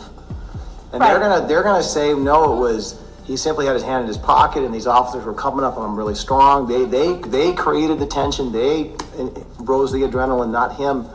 You have to lay out, take their facts, not the facts as you want. You gotta stick with their facts and explain why under their facts, you win as a matter of law. I agree, Your Honor. And right now we're talking about your facts. As long as stick with theirs. As long as the historic facts are undisputed, the question of whether or not Officer Villarreal's actions were reasonable is a question of law. It's not a question that you give to a jury because we don't want juries second guessing the very, very difficult life and death decisions that officers have to make. We have to accept their version of the facts. So you need to explain under their versions of the facts why, as a matter of law, you win. Under their version of the facts, yes. Nobody disputes that Mr. Herrera was acting erratically. No one disputes that he was skipping backwards in the street. That's very strange behavior. Nobody disputes that it was almost simultaneous when Officer Villarreal directed or ordered Mr. Herrera to remove his hand from his pocket, that he started moving toward Officer Villarreal's car, and that he had his hand going up in an arcing motion. That's on the video. That's undisputable. So if we take those facts, yes. You're saying that as a matter of law, Officer the here was legal. Yes, it was objectively reasonable. Police officers are among the few professions where you can mistakenly end someone's life. Use that as an excuse and still keep your job without facing prison time. However, in this case, things took a different turn. Things that they observed heightened the situation to a point where it was objectively reasonable for the officers. Nobody disputes that, for example, that it wasn't objectively reasonable for the officers to have their guns out. They were going to do a felony stop. Domestic violence under California law is a felony. So they had their guns out. There's some question about whether or not there were other alternatives available. Well, in the split second that decision had to be made, you couldn't put the down and pick up a baton. You couldn't put the gun down and pick up a taser, assuming that Officer Villarreal even had a taser. I think there's testimony in the record that he didn't have a taser available to him. He had to make a decision based solely on what he knew at the time. And it's easy for us to sit in hindsight and say, well, Mr. Herrera didn't have a gun. Mr. Herrera didn't really pose any I don't threat. think anyone here said that. The standard of review on qualified immunity, again, it allows for reasonable mistakes. And as long as the mistake was objectively reasonable, then Officer Villarreal is entitled to qualified immunity. I'd like to reserve the balance of my time. Let's hear from the other side, and you will have some time. Thank you. Good afternoon, everyone. My name is Dale Gallipo, and I'm representing or speaking on behalf of the appellees and the plaintiffs in the underlying case. I think the comment made, a lot of the arguments we believe they're being made here are more appropriate for a jury. Because in this case, there are a host of undisputed facts that we actually think favor the finding of the district court judge. When we look at what's undisputed, Mr. Herrera, I think you could say suspiciously, kept his hand in his pocket, and that the officers perceived a heavy object in that pocket. That's... First part, yes. Second part, a little less clear. But I think there's no question that he had his hand in his pocket. Well, and both officers said it looked like he had something heavy in his pocket. Okay. All right. And then just before Mr. Vial opened fire, Mr. Herrera rapidly removed his hand and moved quickly, it seemed like, toward the officer's car. As the officer's lawyer took a break, the judge attempted to question Mr. Herrera's position. However, the more they discussed it, the stronger the argument became. No information that any weapon was involved in a crime. They were specifically told he was not known to carry weapons. He responded to a command. He was given a command, he has a hand in his pocket, and he was giving a command to show his hands or take his hand out of his pocket. The officer was asked, what was your intention? I wanted him to take his hand out of his pocket. He took one reasonable inference again is he took his hand out of his pocket in compliance with the command of the officer. When he took his hand out of his pocket, he had nothing in his hand. Another reasonable inference is that the officer could see that he had nothing in his hand before he fired his shots. And what do you say in response to opposing counsels that he's entitled to make a reasonable mistake? Defense would argue that an officer is entitled to a reasonable mistake, and that's the end of the analysis. I think for purposes here, one has to look at the facts supporting the plaintiff's version and then decide whether one can say as a matter of law that the shooting is justified. Under our version, both hands were visible and he had nothing in his hands and he was shot twice and killed.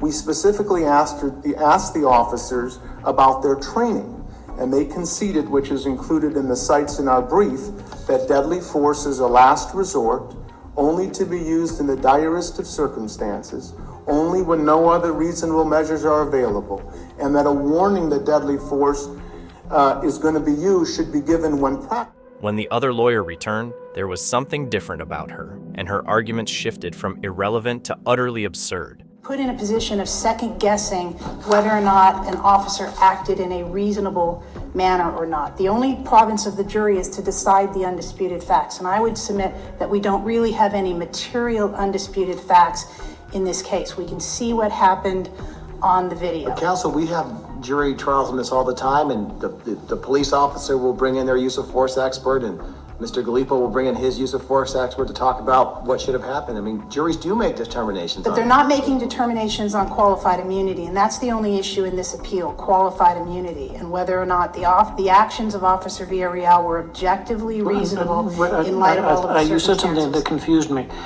The jury does not get to decide qualified immunity? Qualified immunity is a question of law for the court. And at trial, the jury cannot say to your officer, you're off the hook because you have qualified immunity? That can't be right. It's my understanding that the application of qualified immunity is a question of law. Well, it is a question of law on undisputed facts or facts taken in favor of the other side. But I've never understood it to be outside the province of the jury when it goes to trial to say that the officer does not have qualified immunity. The jury has to decide the underlying predicate facts. I understand that, but I think I'm arguing on your point if we send this back.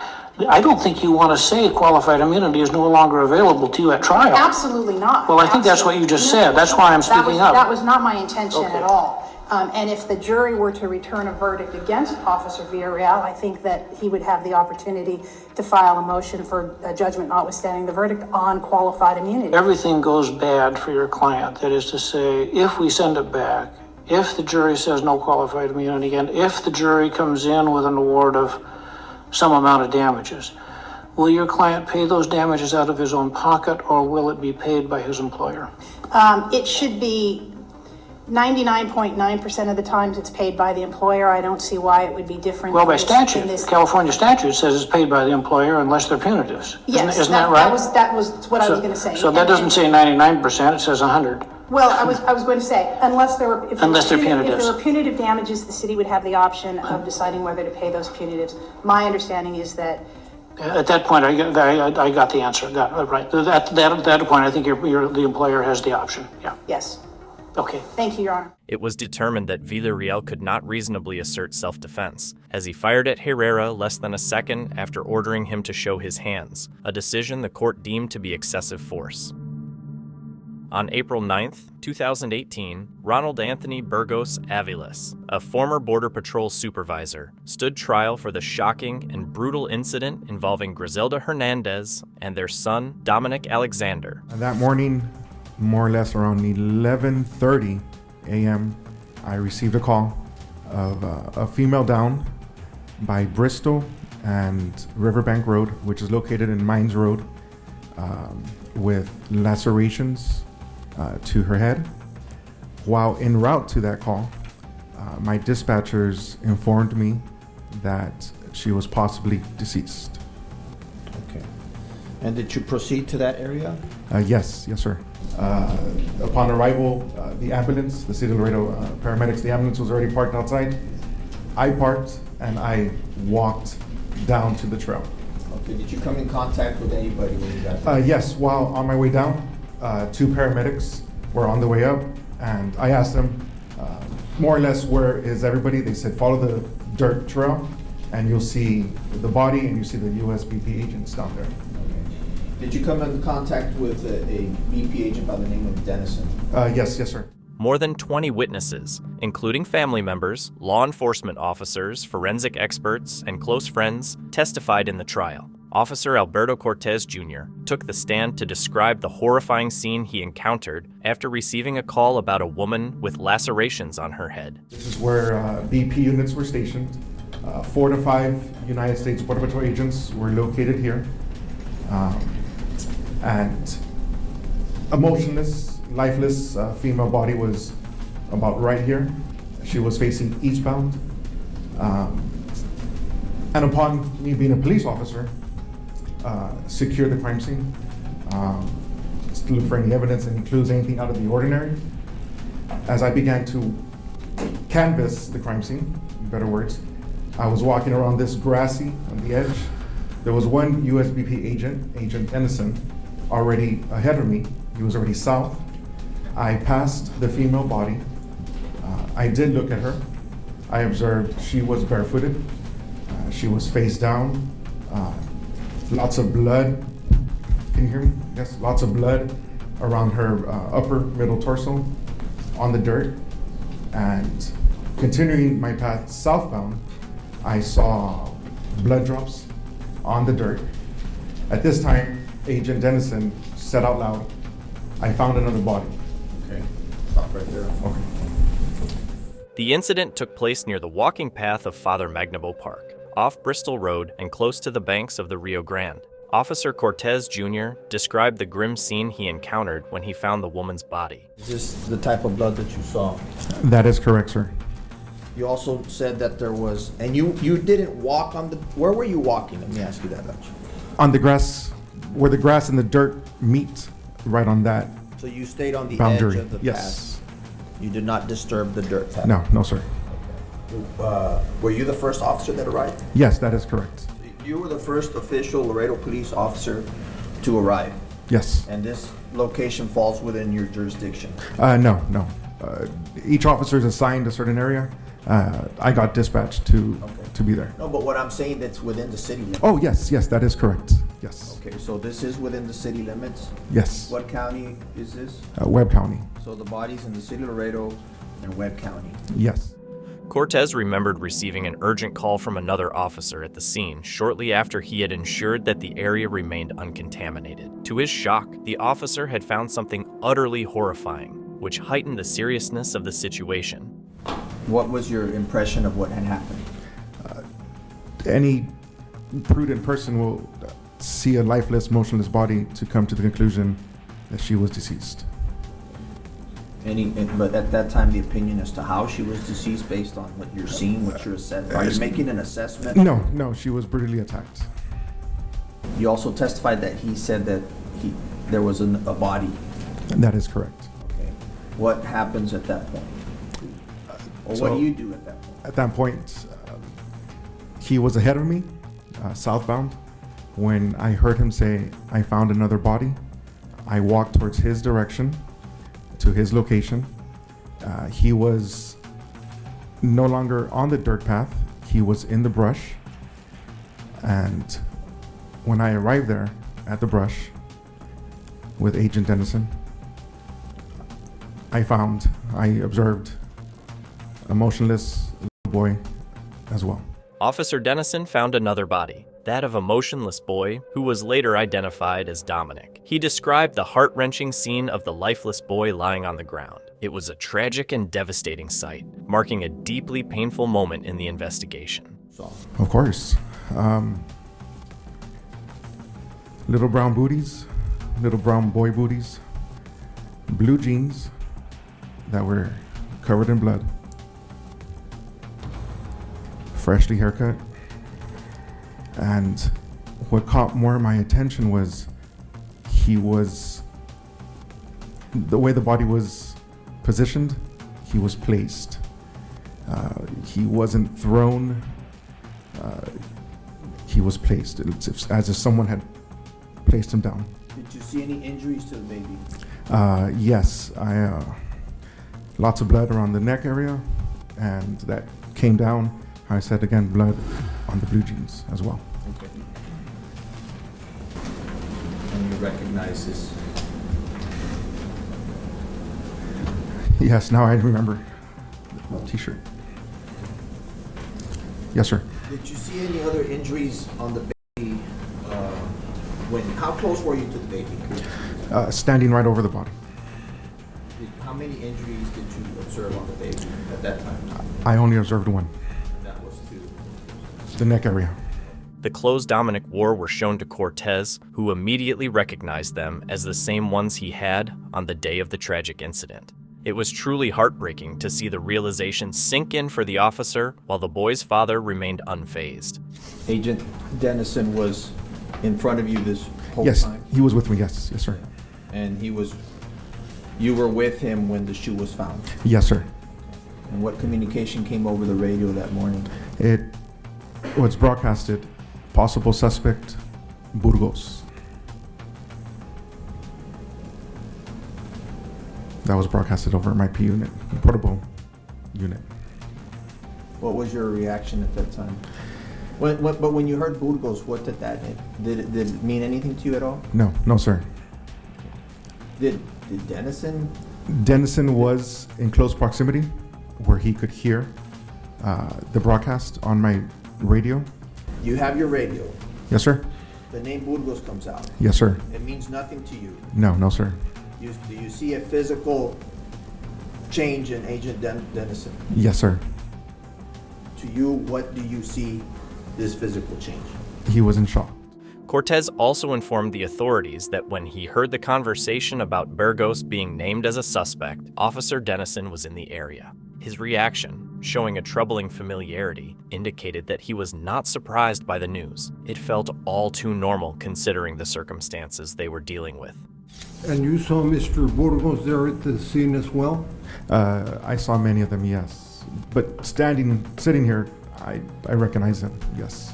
And he appeared to be in shock as well as Agent Dennison, correct? No. That was not your impression? No, sir. So you're saying that he appeared to be normal to you? Yes, sir. The officer revealed a shocking detail about Burgos. He displayed no signs of shock or remorse for his actions after arriving at the scene.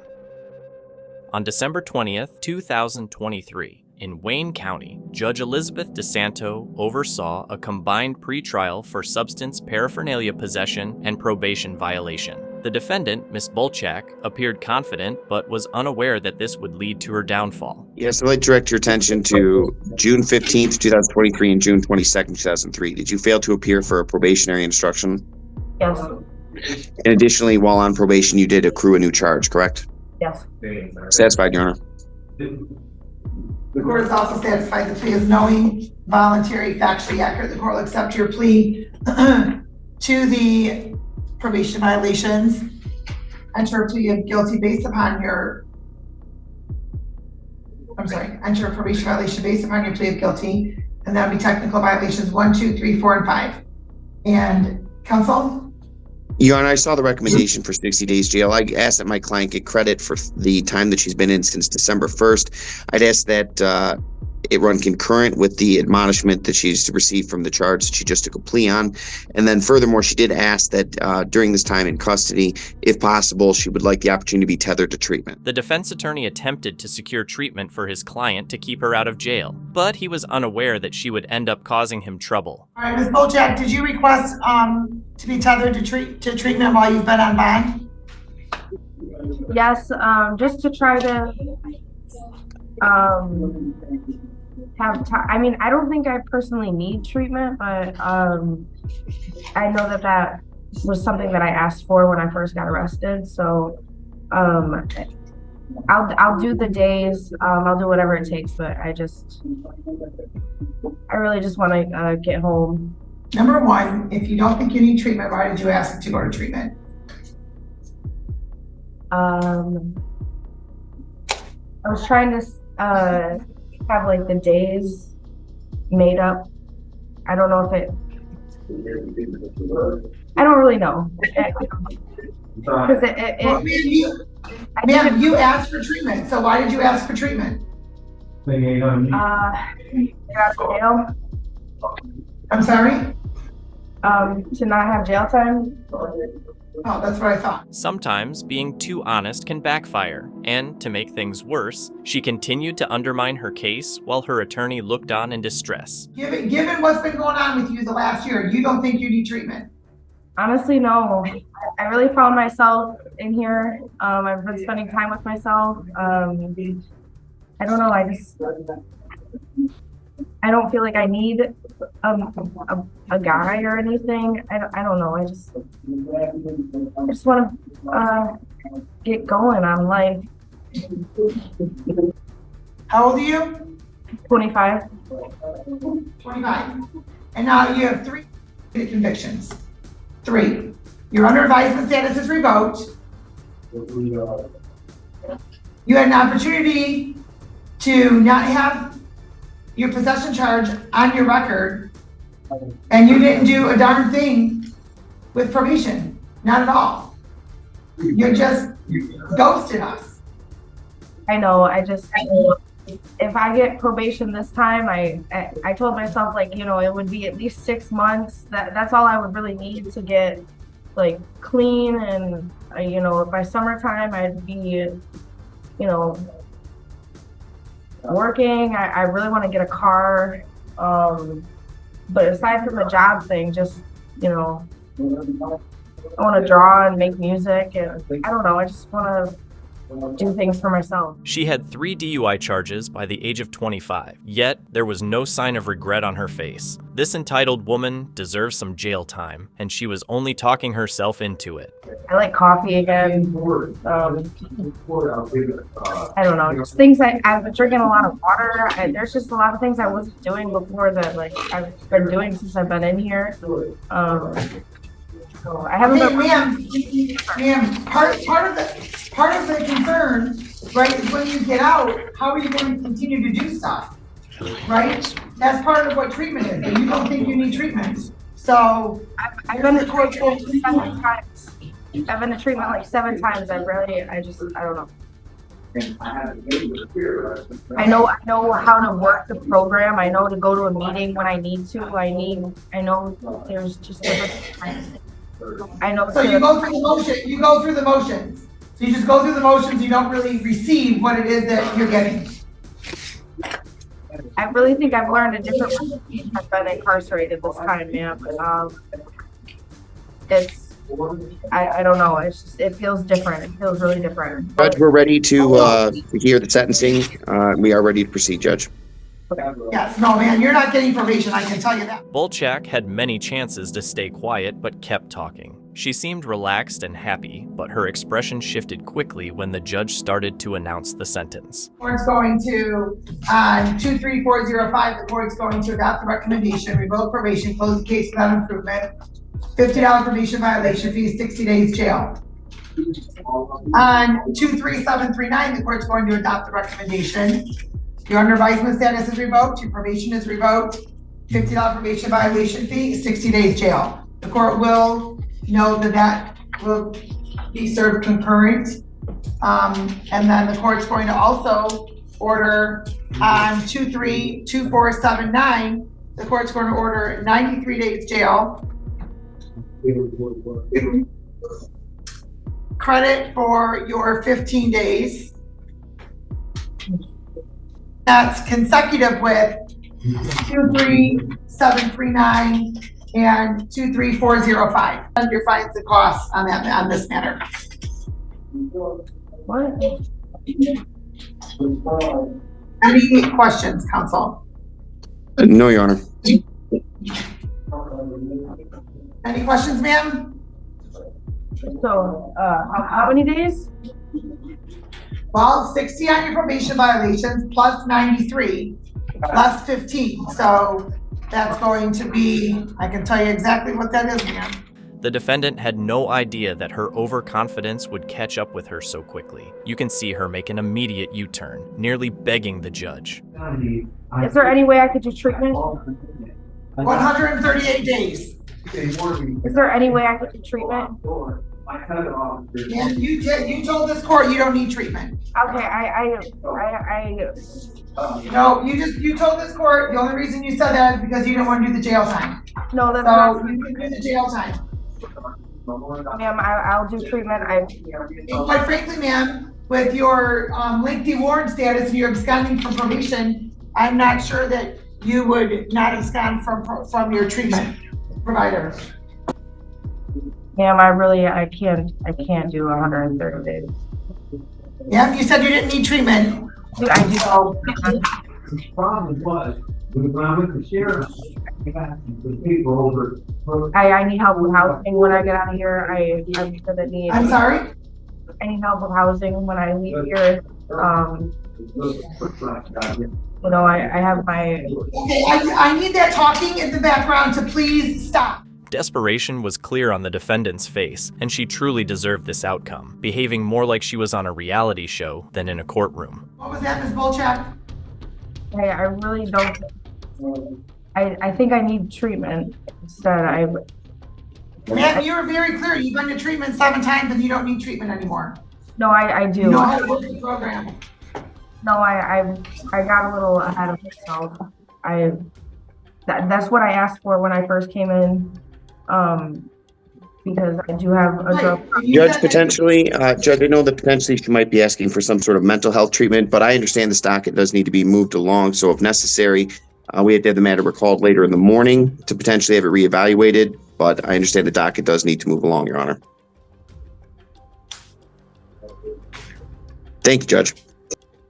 Ms. Bolchak, I'm not ordering treatment for you at this point because you stated that you don't need treatment and you only asked for it so that you didn't have to do jail time. Given that and the fact that you had absconded from probation with this court, the court is concerned that you're not going to abscond from treatment. So at this point, 138 days is what you're going to serve, ma'am. Bolchak was sentenced to jail, and that was likely the only way she would be able to address her substance problems. This girl's about to talk about the years of abuse she went through with her father. And if I didn't comply, at that point, the kids would suffer. The courtroom was silent and tense as the prosecutors called their first witness. It was Christopher Sena's daughter, now an adult, who had decided to testify against her father to protect her identity. Her name was not shared, but her testimony was emotional and painful. She spoke softly as she described the abuse she suffered from her father. Her voice shook as she explained how Sena manipulated her, telling her that it was his way of showing love. She broke down several times, crying as she talked about the rapes she remembered. She said the first time it happened, her father made sure no one was around. The abuse continued for years until his arrest in 2014. One of the hardest parts of her testimony was when she talked about the threats her father used to keep her quiet. He told her no one would believe her and that she would go to jail if she spoke up. These threats kept her scared and feeling helpless. She also shared that on one occasion, her mother, Terry Sena, witnessed the abuse. Why did you hate it? She allowed it to happen. Did you and Terry ever talk about this? Terry Sena, Christopher's ex-wife, lived with him and his current wife, Deborah Sena, during the time the abuse happened. I was afraid that I would never see my kids again.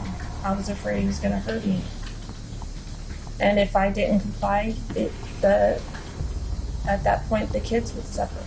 He would take it on. Terry and Deborah took plea deals and were sentenced to 10 years to life in prison. They will also testify against Christopher Cena. Prosecutors have identified 7 victims in total. The abuse wasn't limited to Cena's family. He also forced his children to bring friends over so he could abuse them too. Terry testified that the abuse began in the 1990s. In February 2019, Cena was convicted of multiple counts of child abuse. On May 28, 2019, Judge Bill Cart sentenced him to 54 life terms. Deborah and Terry were also sentenced to 10 years in prison for their roles in the abuse. Cena was found guilty on 95 of the 120 felony charges against him and will be eligible for parole after serving 337 years.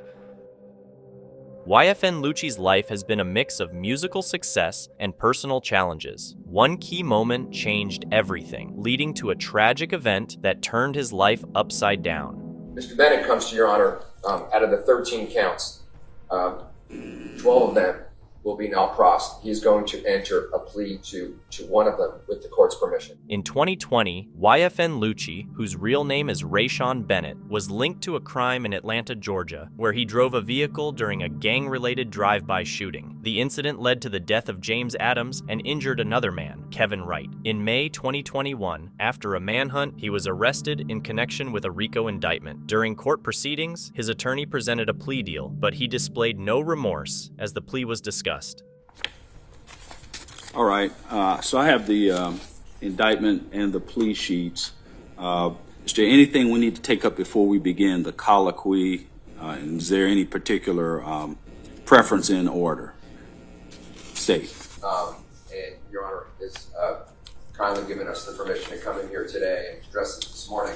But again, to contextualize it with the court's permission, we understand that we are in the 3rd week of jury selection. However, the record should reflect that the court has, from very early on, been encouraging the parties to continue having face-to-face meetings on various issues concerning outstanding motions. And as a result of that,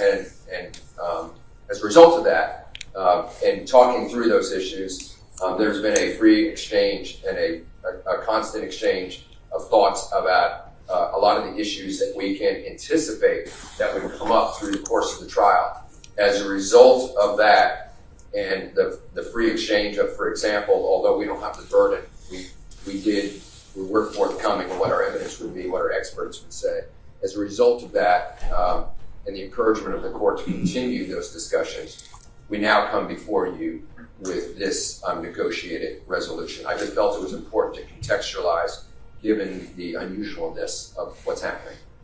And as I said to you yesterday, Mr. Findling, I appreciate the context, and I think it helps to establish a clear record, and I appreciate the offer and the context you've given. Are you able to read, write, and understand the English language? Yes, ma'am. Do you understand that you're charged with the following offenses under Indictment 23 SC 188921? Count 1, violation of the Racketeering, Influence, and Corrupt Organization Act, which carries a minimum sentence of 5 years, maximum of 20 years. Count 68, violation of the Street Gang Act, which carries a minimum 5 years, maximum 20 years. Count 69, violation of the Street Gang Act, that's minimum 5 years, maximum 20 years. Count 72, violation of the Street Gang Act, minimum 5 years, maximum 20 years.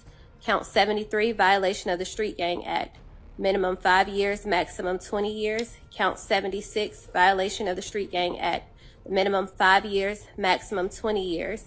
Count 77, felony murder, that's minimum life, maximum life without the possibility of parole. Count 78, aggravated assault, that's minimum 1 year, maximum 20 years in custody. Count 78, aggravated assault, that's minimum 1 year, maximum 20 year. Count 80, aggravated assault, minimum 1 year, maximum 20 years. The defense requested the court to take Lucci's background and his clean record, with no prior convictions, into account while reviewing his case. Mr. Findling or Mr. Banks, would you like to tell me anything about your client and share anything about the plea? Yes, Your Honor. Thank you, Your Honor. Your Honor, as you've heard, Mr. Bennett is 32 years old, and of course we've been to you through the course of years we've been together on this case. with Your Honor for years.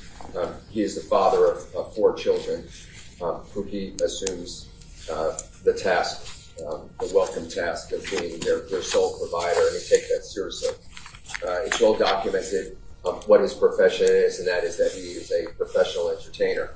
I want to be clear with the court that we just didn't talk to Mr. Bennett and just take his words on these things. We've talked to literally corporate executives in California about him. We've listened to his music. We've been talking to these jurors about listening to rap and hip hop, and we have spent countless hours watching videos and listening to his music, trying to see the connection it has to the case. We've employed the best experts in America on that issue, on the lyrics issue. We've employed the best experts in America on the gang issue. But most importantly, for purposes of our conversation today, and not too dissimilar from really what was presented to you by Ms. Christian, I actually appreciate her explanation of December 10th.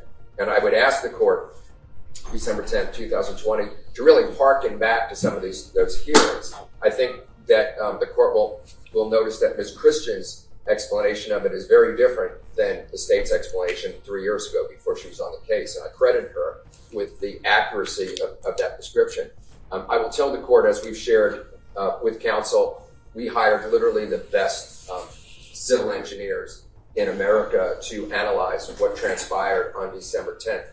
And I think it is fair to say from that, number one, not only is it impossible to, with 100% certainty, say who initiated shooting, but I think it's fair to say that the argument can be made by professionals that these other people actually initiated the shooting based on expert testimony. But what's critical about that and what has transpired, and we've been very open with the court, and the state has acknowledged, and that is the other folks that were involved, some of the names, I'm not going to besmirch their reputations, as the court has heard, now have literally open murder cases going to trial.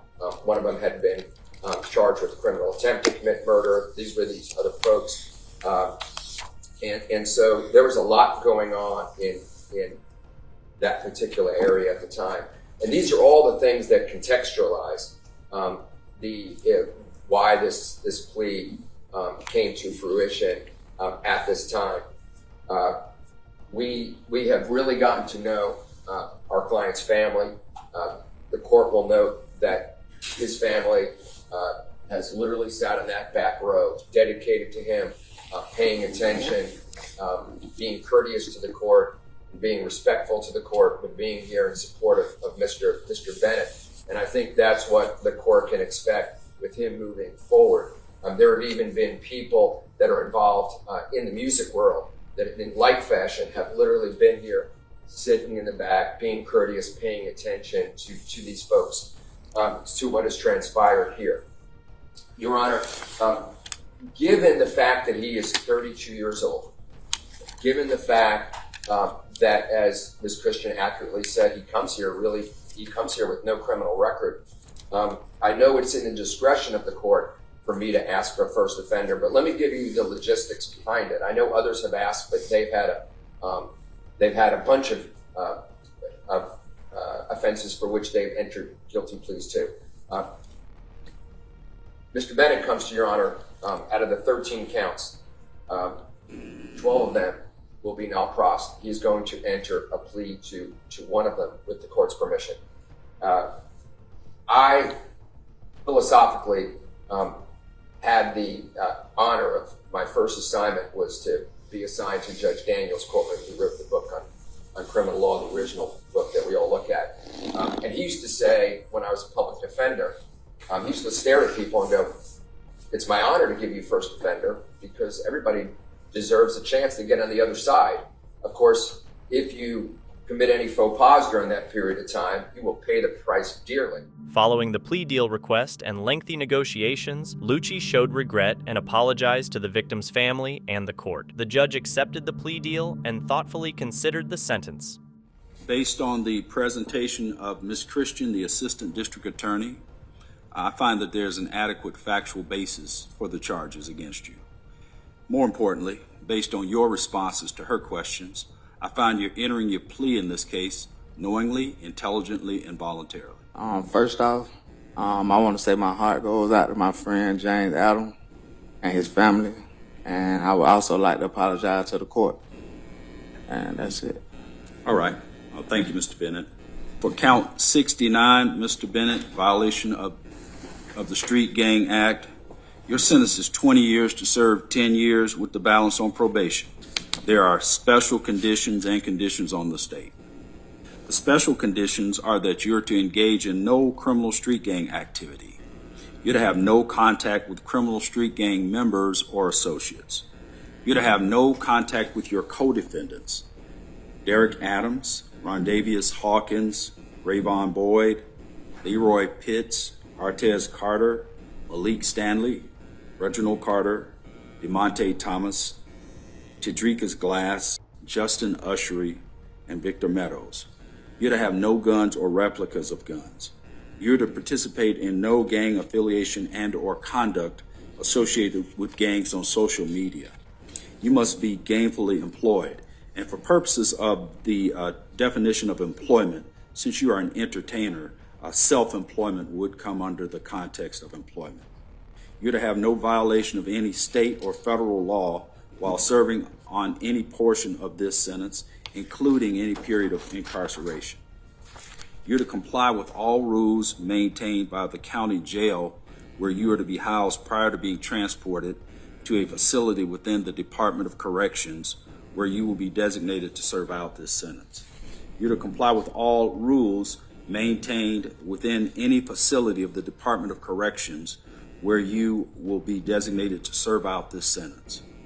You will waive your right to appeal any and all terms and conditions of this plea agreement and the sentence imposed, as well as any right that you possess in connection with OCGA Section 24-4-410. YFN Lucci received a 20-year sentence, with 10 years to be served in prison and the rest on probation. He had initially faced much harsher charges, including felony murder and racketeering, which could have resulted in life without parole. The plea deal allows for early release, making him eligible for parole after serving about a third of his sentence, with credit given for time already served. Thank you so much for watching. Don't forget to subscribe and hit the notification bell so you can stay updated with our latest videos.